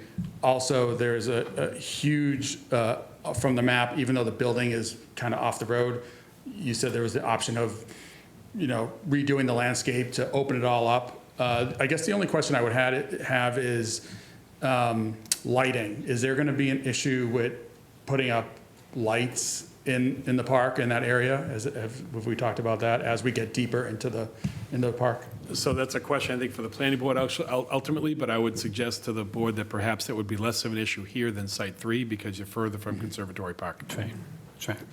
Yep.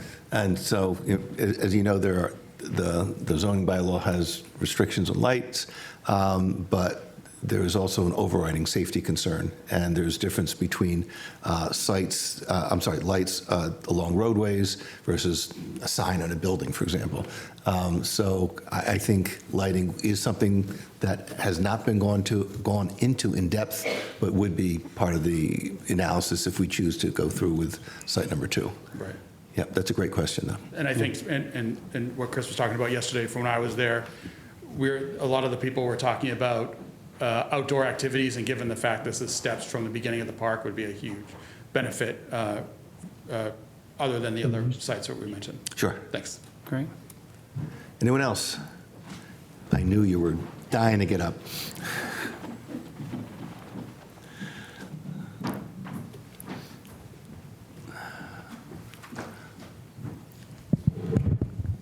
Jean Silverio, 6 Autumn Circle. I want to say, as a member of the Council on Aging and on the board of the Building Committee, I highly support the Bear Cove Park Drive. I know we don't want to say Bear Cove Park because we don't want people to think we're taking part of the park, but Bear Cove Park Drive. And I really thank the people yesterday from EDM. That was wonderful what they went through. And we got a lot of things settled, and not settled, but out there. So I fully support Bear Cove Park Drive. Great.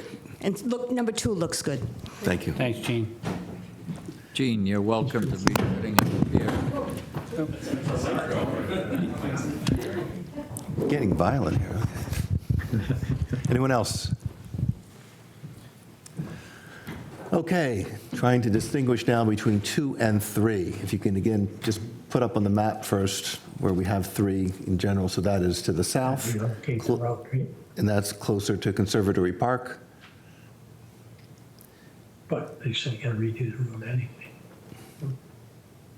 And if you could help just to understand the differences between 2 and 3, I can obviously see the size, the shape of the building, the size, the acreage are different.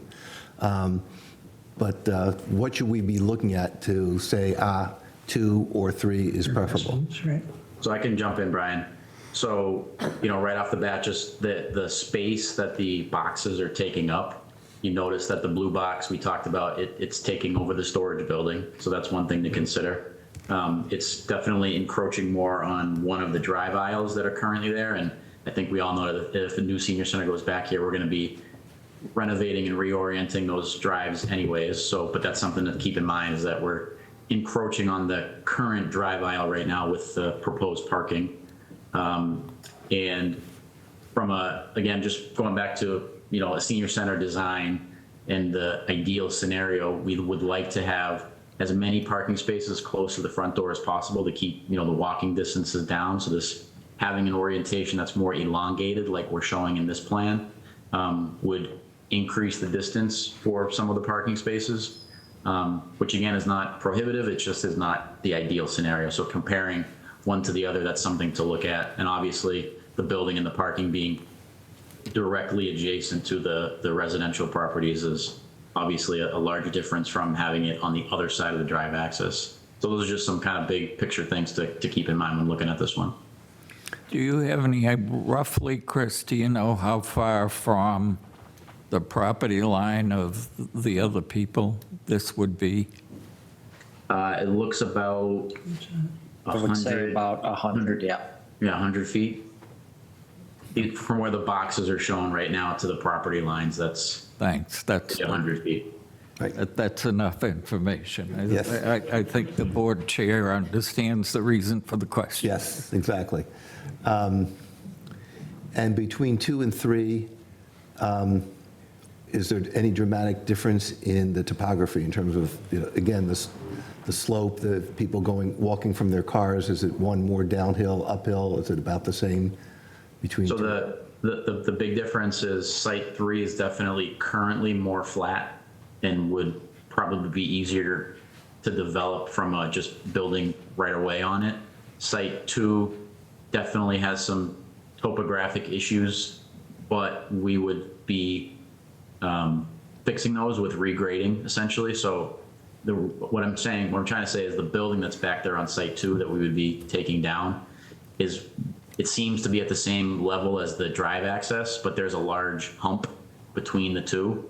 So we would have to, do some regrading and level some things between the building and the drive aisle. So there's a little bit more development work, but we're not talking, dollars that would make a drastic difference in the cost between one over the other, if that makes sense. That's exactly what I was going to ask. That's great. Liz? How solidified is the pickleball plan? Do we know? It is not, it's a proposal. It's been discussed. I don't know where it's at with the permitting departments or the permitting boards, but it is not, at this point, it's a concept. Are they also evaluating other sites, though, or is this the one? I haven't heard, Liz. Okay. I'm not sure. I can find out. I don't know, Bill. Liz, I think they're going to do a 2 out of 3 challenge. If we win, we get to control it. No, We should probably be asking people in our survey whether they want their senior center parked right next to Right. a series of pickleball courts. Right. That may be something that has pluses and Exactly. minuses. I'm sure for some it's a pro, and some maybe would rather be across the street. Yes. So, okay. Bill? Well, the pro is pickleball is very popular, and I know a lot of residents want it. My concern would be, I've read a lot and heard a lot of reports about the noise of the ping impacting the quality of life of abutters of courts. So I guess where I'm at now is we go with 2 as our first course of action. If we have problems there that are outside the bounds of our control, we come back to 3, and then we look at relocating the potential pickleball courts away from a potential center so that the quality of the experience of our residents is impacted by, what I've read about the noise of that sound. But I still want the pickleball courts there in town, very popular residents, but the senior center, in my opinion, has got priority, what we're doing over there. Am I correct that we need National Park Service for both 2 and 3? Yes, We need the consent. Are you finished? I am, yeah, but again, I mean, to your point earlier, it sounds like consensus is building around 2. I would just ask you to work with Attorney Murphy like immediately to get a definitive from the Park Service that we're not going to start down this road and an objection is going to be raised, 3 months from now saying, oh, no, you can't put it there, so. As we're in this discussion, Chris, I haven't told you this yet, but because I've only just thought of it, but at our meeting that I was told of that was accepted this morning for a meeting on Tuesday with the National Park Service, Chris, it might be helpful if you could join that discussion, just to put some more meat in the bone for the NPS representative, to make sure she understands all that we know so far as to what we would build, and that might help her to make a more definitive ruling, if we even get I don't know, ruling is what we're going to get or not, but it might be a better, more definitive nod than Well, I think it'd be great if we can get the nod, but at a minimum, we need to understand the time schedule in getting that decision. Yeah, and what they require. I'm afraid what she's going to say is we need to see the plans and what you're going to build, and that's not going to come until next year. So we're in the preliminary stage now, and I'd like her to be able to say, you can do what you're planning to do without having construction documents, for instance. You know what I mean? And that's what we're going to try to knock out. But Chris, if you're with us next Tuesday on the phone with her, that might help. Yeah, just send me the info for the time, and if I can't make it, we'll have somebody from the team here, and we'll definitely make sure there's participation there. Yeah, we'll do. Great, Thank you. Thank you. Does that make sense? I'm trying to get as definitive an answer. Yeah, you're right. Thank you, yeah, Right. good. Any member of the public on project item number 3? Okay, let's go to 4. Again, if you could throw it up on the map so we can see where 4 is. And so 4 is much closer to the entrance, more visibility to anyone driving along, going to the train station, they'll be able to see it. But there are the constraints that you identified with respect to 4. Am I correct, though? Much garage site. That 4 does not require National Park Service approval. That's right. And comparing, if I could ask Chris, if you can compare 1 to 4, if you were limited to choosing between those two, which would you choose? Do we get to move the ball field? Well, could we go to 4 real quick in the zoomed in version? And can I give you my quick spiel before I answer that question? Please. Okay. So when we first got to the site and did our walkthroughs, what, jumped out at us initially was the fact that this is an unrestricted use. And it kind of lent us down the path of, well, let's look at it. Maybe it's available and maybe it's enough room and maybe it fits everything. So that's the initial reason why we put this on the list of things to look at, when we got to this level. As you can see, it got pretty difficult pretty quickly to fit the program, the building and the parking on the site. And we showed in the diagram, potentially displacing the ball field, maybe thinking about putting the ball field elsewhere to put a building on there. But once we started to have to encroach on the ball field, that kind of doesn't limit, but it gets rid of the positive and the advantage of not having to go through the park's approval and whatnot, which is what we were trying to avoid with the unrestricted use. So we wanted to throw that out as an option to even, we were even looking at, hey, the bus depot, is there even a possibility to extend our site towards the bus depot? It seems really difficult or, really far-fetched for us to believe that that would be feasible, but we wanted to at least throw it out as an option. But, if we're looking at these 2 sites and you say, what do you think you can fit on one, or, what is it, 1 and 4, Brian? Yeah. 1 and 4, which one's better? They're both inadequate in my mind, but if I, gun to my head, sorry for the phrase, I got 2 options, I would choose option 1 over option 4. And obviously, the reason I ask is we have the meeting and we get a hard no from the National Park Service, and they say, no chance. I'm not anticipating that, but if that's what happens, we need to know what options we have. If you tell me the ball field's up for grabs and we can find a better place for the bus depot, that might change my answer. But like I said, I know that's a really, really far-fetched idea, but I just, again, wanted to throw that out there for even a 2-second discussion. Yep, and again, I do appreciate that this is a very preliminary analysis that you've done, and that you are being very gracious in answering our questions, knowing that there are a lot of caveats behind what you're saying, so I appreciate it. Liz, any questions? This probably doesn't need to be mentioned, but Chris, I think if you can do your further studies by starting at making damn sure that whatever that property is property that we're going to be able to build on. It's an old ammunition range and everything that, as you might have heard, as some of us heard from discussing the public safety facility, we've been burned before about not knowing what's underneath. So some confirmation that we're not going to be attempting to site it on a contaminated area would be very helpful before we go too deeply into the rest of the analysis.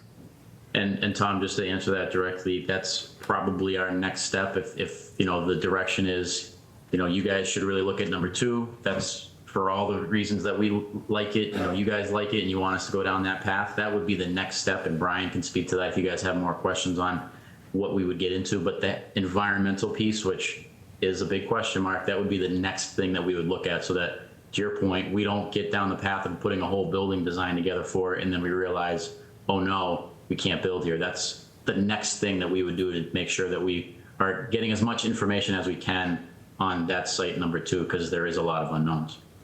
Good. Liz? I appreciate you answering the question, 4 being better than 1 if forced to choose. I just don't see. I thought he said 1 better than 4. Oh, sorry, 1 better than 4. Yes. Yes. For 4, I don't see taking the fields or the bus depot realistic anytime in the near term decades. So that just doesn't seem feasible. Yep. No other questions? Bill? Yeah, I think the site is the backup to the backup to the backup, so I think we should focus on 2. Yeah. Yeah. Any member of the public on 4? Yes, sir. If you go up to the mic, please. David Alschuler, 11 Queen Anne Lane. I waited to ask this question because it isn't really related to the 4 sites in Bear Cove. But could the consultants identify the design standard that they were holding to in terms of the life cycle horizon for this facility? So you're asking, what do they anticipate Is this a 25-year building? Is this a 50-year building? So I can answer that. So if we're talking, brand new senior center ground up, the design standards that we hold ourselves to is it's a 50-year building. We want this thing to last, half a century at a minimum. So that's kind of where the ideal new senior center would fall into if you're talking longevity and how it would be designed and the standards we would use. And my next question is about the town office siting.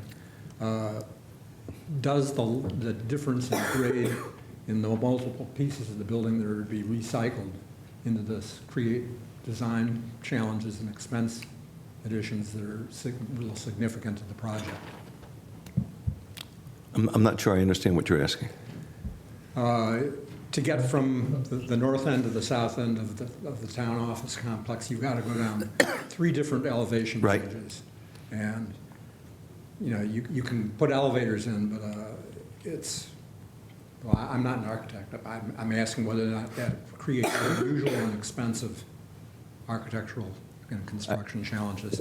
I think that the answer to that is that it's further along in their analysis. They clearly are going to look at all of those things and have opinions on it. But at this stage, and Chris, you correct me if I'm wrong, they haven't really dived into what would be or could be done at the site so much as they're still looking at site feasibility. Right, and I think the goal here is for Chris to hear from us our preference in terms of where to go with respect to Bear Cove Park. Regardless of which site, there's also going to be a further analysis of Town Hall, and there will ultimately be a comparison between whether we go with Bear Cove Park and Town Hall. And Tom's committee is going to be very much involved in that analysis. So we're not there, but that clearly would be part of the analysis. Anyone else?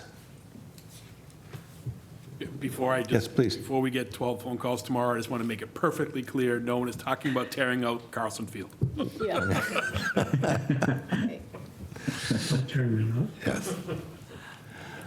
Okay.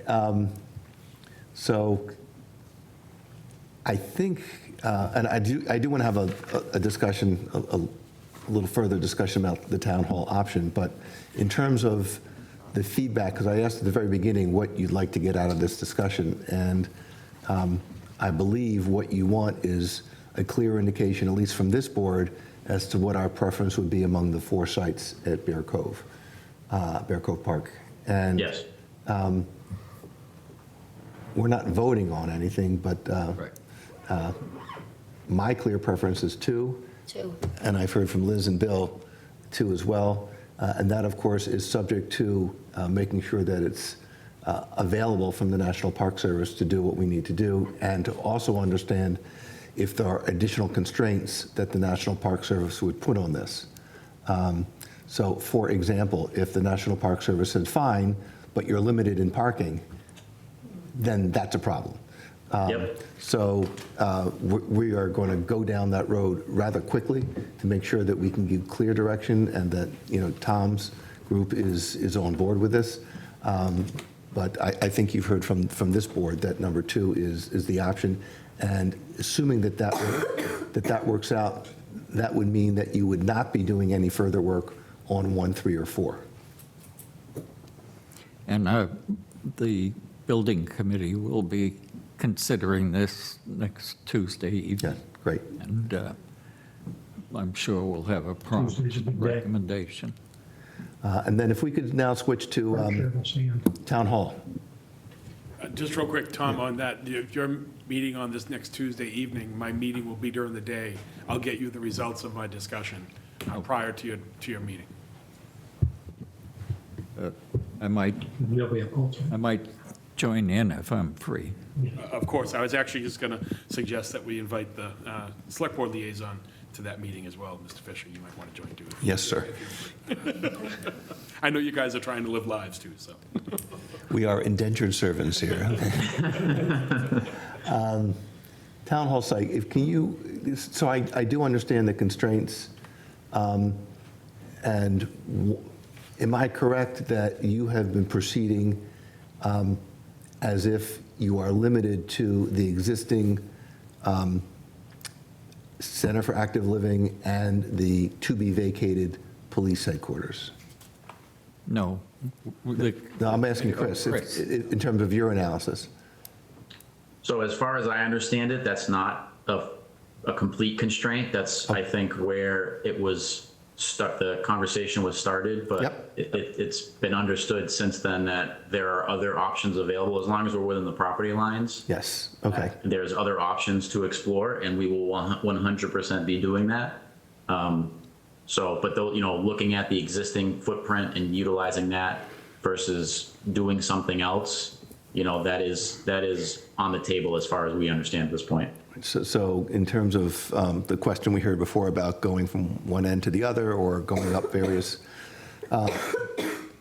steps, those are going to be factored into what other options should be looked at other than the existing senior center and the police headquarters. 100%. The only constraint that I would say that we understand at this point regarding the existing building is that the Shrek folks are not leaving the second floor above the police department, and the school department is not leaving the third floor of that second building. So those are the constraints within the existing building, on the south side of the site that we understand we're working within. So I agree with the Shrek limitation. The school department has many buildings and locations, and so if there is a recommendation that we need additional space that may invade their space at Town Hall, that is something that we should look at. So I would ask you not to consider that as a binding constraint. Very good. Bill or Tom?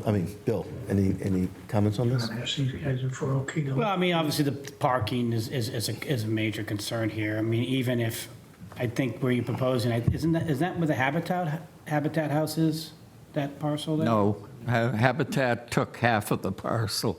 We still own the other half. Okay. Right. But even, one of the issues we've heard about is just walking from a spot into a center for the proximity. active living. Yeah, it's a concern.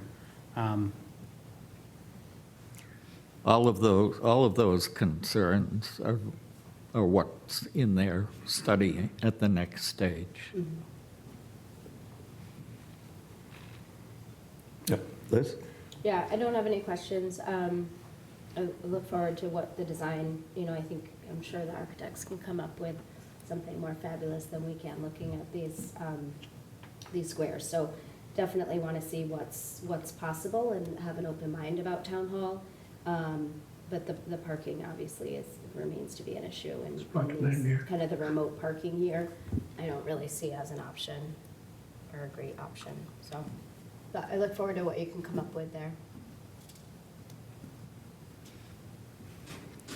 Anyone else, members of the public? Please, David. Does anyone on the board feel that the movement of the parking of the Veterans Memorial would be a red line that we didn't want to cross? Nobody on the building committee has been considering a design that would entail that, and I don't think that the architects were anticipating that either. I think that rough draft they show is in the area between the Veterans Memorial and the street. They're not planning to. That layout does not assume that we're wiping out the Veterans Memorial. Brian, do you want to zoom in on that just to kind of? And is that at the dead center of Town Hall? right in the loop? Is that what we're? It's in the loop right up near the front entrance to the building. You've got the cursor on there. You had the cursor. There you go. There you go. Perfect. Yes, right there. Yeah. That was semi my next comment. I would have loved to got your opinions on if exactly that question. What is the appetite for rework of this area, just it being the most directly connected opportunity for parking? I guess what Brian's asking is another constraint, just like the Shrek, is a constraint, stay away from that half circle. No, I don't think it's a constraint. I think there is a constraint. Don't plan to knock down the Veterans Memorial. Understood.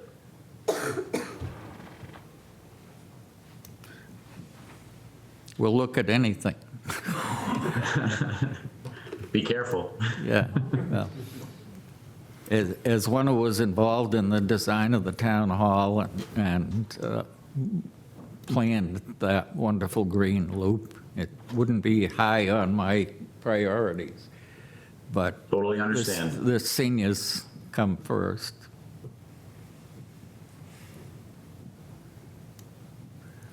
Any other questions? Okay, so you've got Tom, your meeting is scheduled for next Tuesday. I'm assuming that's publicly posted and members of the public are invited? Correct. And what time? 5:30. And we will be, members of the committee will be working with the architectural group as well in the expanded outreach that they are planning to do and participating in that and meeting with them as well. That's great. I mean, your group brings a level of expertise that is, absolutely needed for this, so thank you for that. Do you want to instruct me now that we should probably be meeting twice a month rather than the once a month we've been doing? So I won't be the bearer of the bad news. You are so instructive. I'm just letting you know that's our plan, unless they all revolt and leave the committee. Yeah. Okay. I think that concludes this discussion. I will note, Chris, that you've had in your audience the many people who were involved in planning the Foster School, and so they were watching, I think, with keen interest as to what they can contribute to this discussion at some point. So, and we welcome the discussion because they have expertise in the area. Don't give me this look, Ray. They're 3 years out, 5 years out from us. Okay. Thank you all for the time. Thank you. Good job. Thank you. Tom, was there anything else you wanted to add? Nope, we're good to go. Okay, good. So then, let's see. I think we can now go to the new elementary school project update. Ray? Linda?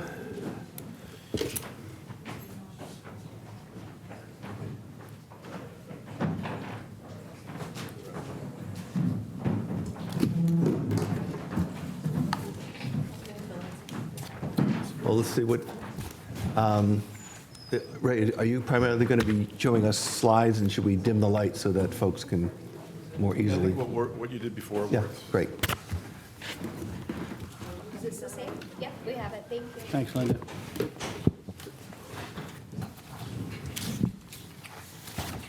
Good evening. Ray Estes, 92 Fort Hill Street, for the School Building Committee. With me is our chair, Linda Hill, and Chris Carroll from PMA Consultants, our OPM, who's also a Hingham resident. Good evening. So Thanks for please. the opportunity to come back and share with you our progress. So I think we're going to follow kind of a similar path that we've done previously and kind of talk about a few different aspects of the project. First, we'll remind you about some numbers, some key numbers, and these key numbers include some numbers that have just recently changed. we're going to talk about budget, we're going to give you some visuals, we're going to talk about schedule. With most stories, there's some good news and some bad news. First, the good news. It's great news, right? So one of the things that we're really excited about is, as you may know, last year, I believe, legislation was passed which lifted some caps on expenses for school building projects. And we were previously capped at certain threshold percentages.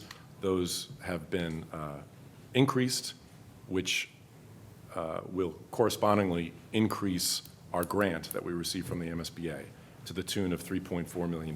Wow. Now, that number is subject to what will eventually be deemed eligible or ineligible expenses. So once we finish the project and we do close out with the MSBA, there'll be an accounting. They'll go through and say, okay, that's eligible, that's ineligible. But generally, we're looking at $3.4 million in addition. So just a reminder, total project budget, $113,335,749. That was approved, November 1st, 2022, right? Special town meeting. This shows you what we've billed to date, about 50% so far. And as you know, the MSBA reimburses on a pay-as-you-go system. So we submit requests for reimbursement, and the town receives usually a quarterly reimbursement. Could be more frequent than that, depending on what we submit. And the breakdown of the various aspects of the project. The key one here is the estimated MSBA reimbursement. So right now, based on the increase in the grant, it'll be just over $28 million. If you go to the next slide, you'll see the old numbers. So before it was $24.5 million. So that shows the increase to $28,053,151. So that's really exciting news that we've known about for some time, but we didn't get confirmation of until just recently. I know that the project funding agreement amendment was approved and has been signed and returned. So we're thrilled about that news for the project. We can go to the next slide. Okay, construction progress. So we'll show you some photos in a moment, but just to remind you that we're doing this in a couple of large phases. The first one was site work that we did initially. The contractor for the site work was K.R. Resendez. That work is virtually complete. There's a little bit of it that will be done over the next couple of months, I think, to complete that aspect of it.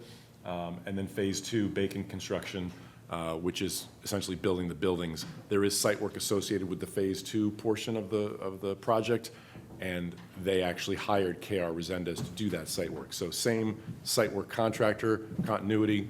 You recall that K.R. Resendez was also the site contractor for the water project on Downer with the water main replacement. So there was a lot of continuity with the contractor, which I think was helpful with all of these projects in the area, especially, about 6-7 months ago, 8 months ago, when it was pretty crazy in that area with all the construction. Next slide, please. So we start to see some real progress. If you haven't been by the site, you should go by the site. We talked this evening at our meeting about maybe arranging a tour, maybe later this month. And to the extent anyone would like to join, we can try to coordinate something like that with a group. So if you recall, the building is kind of what we call Building A and Building B. It's kind of like this. Building B is further along than Building A, just the way the construction progressed. But you can see the exterior work that's progressing with the mason workers, which is exciting. Next slide. So this is the front of Building B. So essentially, you'll see here, this is going to be the main entrance right around there. The second floor is going to be kind of an observation deck that'll be used in the curriculum. The orange color is materials called Nichiha. It's a Japanese cementitious clapboard. Is that Engineered wood. Engineered wood, right? The upper portion is brick. This area will have slate. So we're really excited about the progress. We think it looks really awesome, and we're really excited about the choices that we made. Next slide, please. This is the rear of the building progress. In the rear, you tend to use less expensive materials because it's not going to be seen as much. So you'll see the larger concrete block or mason block back in the rear. Next slide. So we start to see interior, typical classroom in building B. Next slide. Here's mechanical room progress, which is really remarkable. And when we go on a tour, it's really remarkable. It's really neat stuff. Next slide. The permanent transformer was installed just recently, and we'll be transitioning to that in the next few days, I think. So that's exciting, that there'll be permanent on-site power rather than generator. Next slide. So construction schedule overview, just to remind you of where we are and where we're going to be. You probably saw in the news and have heard about, this is the bad news, the schedule, right? So unfortunately, we had hoped and counted on opening the new school in September of 2024. That was always the goal. When we hired Chris, we talked about an aggressive schedule. The MSBA reminded us about an aggressive schedule when we hired the architect. And we've been working really hard to keep that schedule. Things happen. We're, beyond COVID at this point, but the supply chain challenges continue. Getting enough tradespeople on a regular basis in the quantities necessary to sustain a project of this size is challenging. So here's essentially where we are. We're looking at substantial completion October, November, which is really only a couple of months delayed. But then you start talking about logistically what makes sense to move into a new building. You want to do it over a holiday, over a break. So we're putting that in the school administration's hand to decide. It's likely to be either over Thanksgiving or Christmas break. That won't be known for some time yet, but they'll start planning whatever the eventual date will be. And then the finished site work next spring will move through the summer. So we're adding 2-3 months onto the schedule at this point, essentially. But that's where we are. We're working on a lot of logistics for site circulation for the fall and the beginning of return to school with the kids to make sure that they have playground equipment available, whether it's the new playground, if that can be built, or a temporary one, arranging for parking and all the necessary aspects of coming back to school in the fall. So next slide, or is that it? Oh, That's just the this is the last challenges. slide. Yep. Okay, so as I said, the challenges, construction, long lead time procurement items. We got lucky with the transformer. We had gotten some indication there might be a delay, but that was on schedule, and we're excited to be transitioning to the permanent power. As I said, trades, manpower. And then there's a lot of work associated with starting up the school, all the commissioning of the equipment, mechanical systems that, was intended to happen essentially in August. Because of some delays in some of the equipment and some of the work to be completed, that's going to be a little bit later. Again, we talked about the challenges of the site, moving soil around that's needed but not right now, and where do you put it when it's sitting on a place that you need to build something. The playground we talked about, temporary parking and things that we're working on, finalizing for the fall. And I think that is it. Ray, could you just talk a little bit about demolition of the old school once this is done? Sure. Really, as soon as the new school is open, work will begin on abating the old school. So going in and evaluating to see if there are any materials that need to be abated. And once that's probably a 3-month process. We need to vacate the school first with equipment, so a couple weeks after the teachers and students are out, we'll have to empty the school. They start abatement. It could be 2 to 3 months. Right. And once the abatement is complete, then construction, demolition can begin. That's probably, what, 4 months-ish? Ish, yep. 4 or 5 months? Yep, 3 to 4. And once the demolition is complete, then obviously that front area will be scraped, and then the finished site work can begin, where the permanent parking, softball field, the imaginary tennis courts. We're not going there. We're not. And all the other site work, including the EV chargers in the parking lot and things of that nature.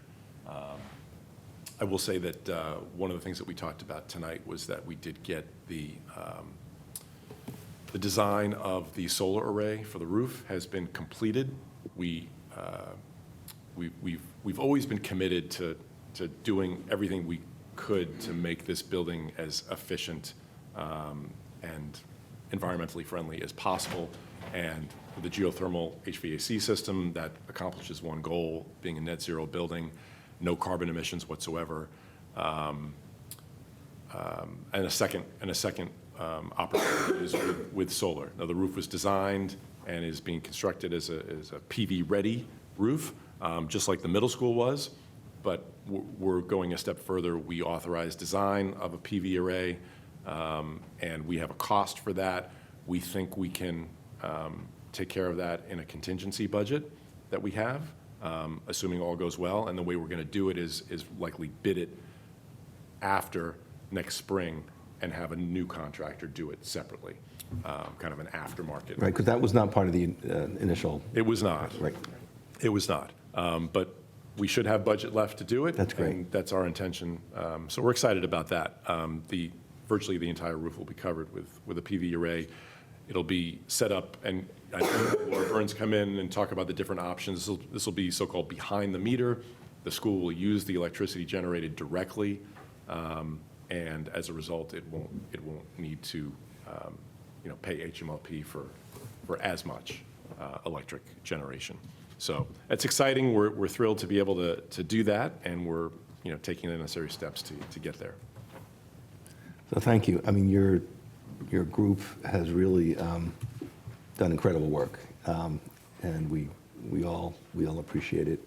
And we're looking forward to that opening bell when the school's in session. Liz, any questions? Thank you so much. It is very exciting to drive by, and it is the Foster Elementary School, right? That was approved at town meeting. That's so, right. But yes, it's really exciting, and I'm thrilled to hear. I know we've been talking about the budget and the MSBA reimbursement, so glad that is moving forward. So fingers crossed that all comes through, but that's great news. I'm sure some people are disappointed with the delay in opening, but we're all committed to finishing this project, high quality, safe. So looking forward to that. So yeah, great job, thank you. Bill? I'd echo the same sentiments as Liz. The additional $3.4 million would be fantastic, and that's just great news. The budget looks fantastic. I mean, solid. I think people need to realize that this school is going to be there for many, many years, and so delays for a capital project of this nature are to be expected. And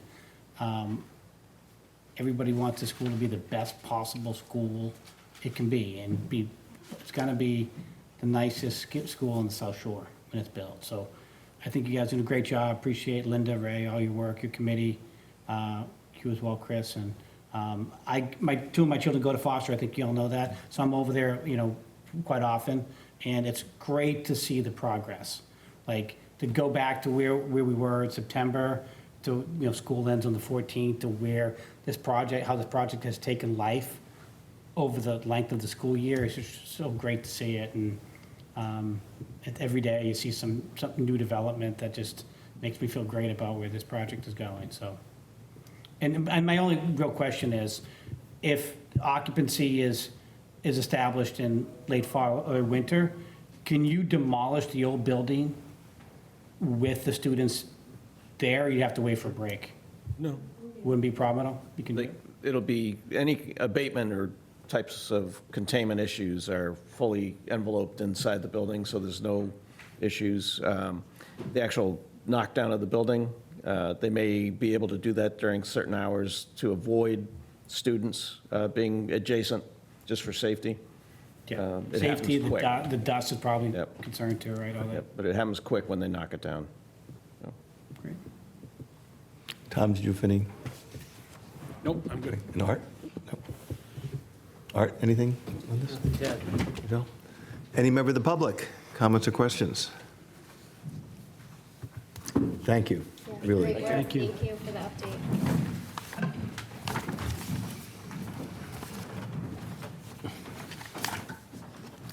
Let there be light.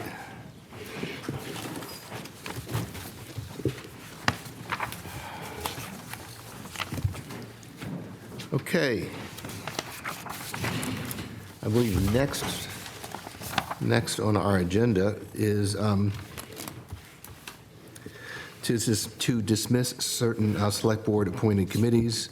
And we have two in particular, the compressor station task force and the naming bylaw committee. Tom, do you want to discuss this?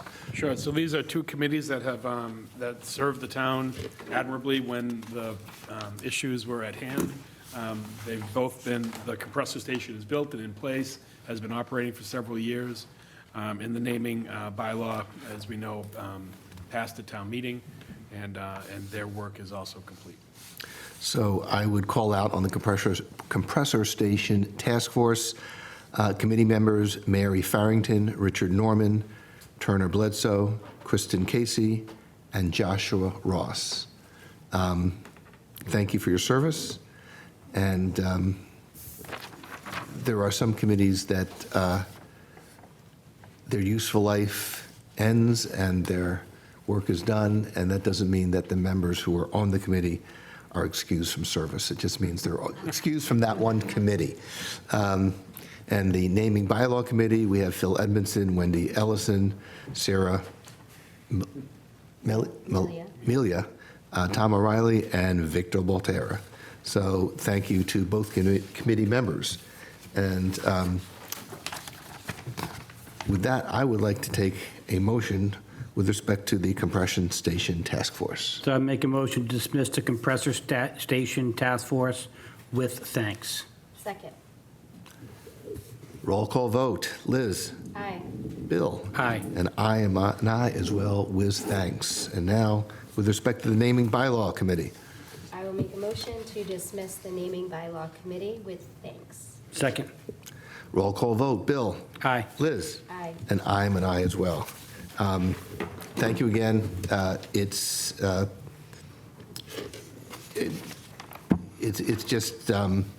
just so important that the contributions to the town, so thank you. Next item on our agenda, public comment by members of the public on items that are not on our agenda.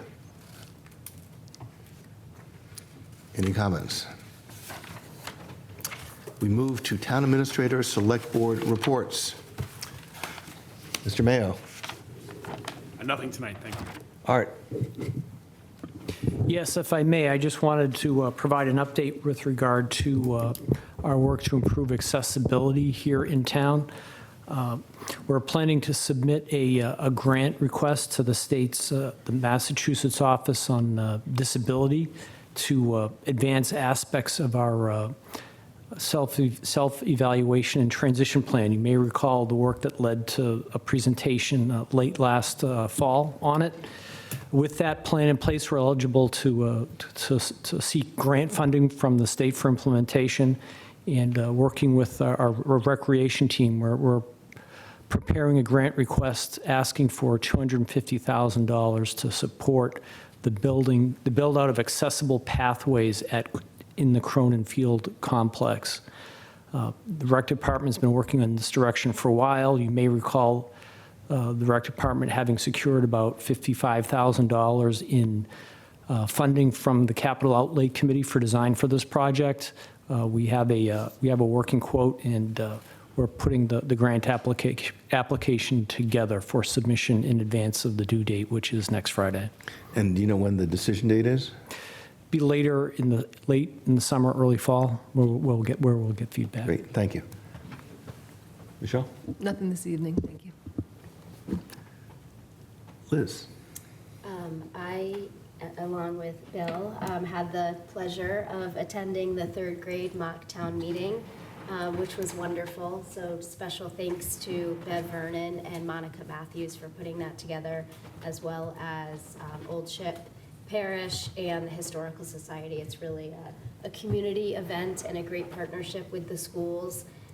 The third graders are very, very impressive, very engaged. They write their own warrant articles and prepare speeches, pro and con. And the moderator, Mike Puzo, was there as well. So it was a wonderful event. And certainly teaching civic engagement in our young people, which is so important. I also wanted to recognize Mrs. Mary Eastwood, principal at South School. She was recognized at the town meeting that I was at by Senator O'Connor. But certainly we are so grateful for her 40 years of service to the town of Hingham as a teacher and principal. So she's retiring at the end of this year. Great. Bill? This is our first meeting since Memorial Day, and we had a wonderful ceremony.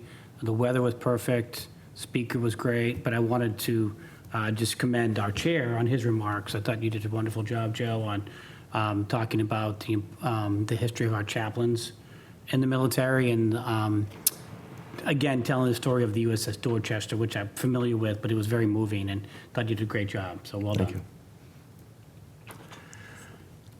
And I have nothing for this evening, other than the fact that I am following in Liz's footsteps as chair, and she did a far better job in keeping meetings short.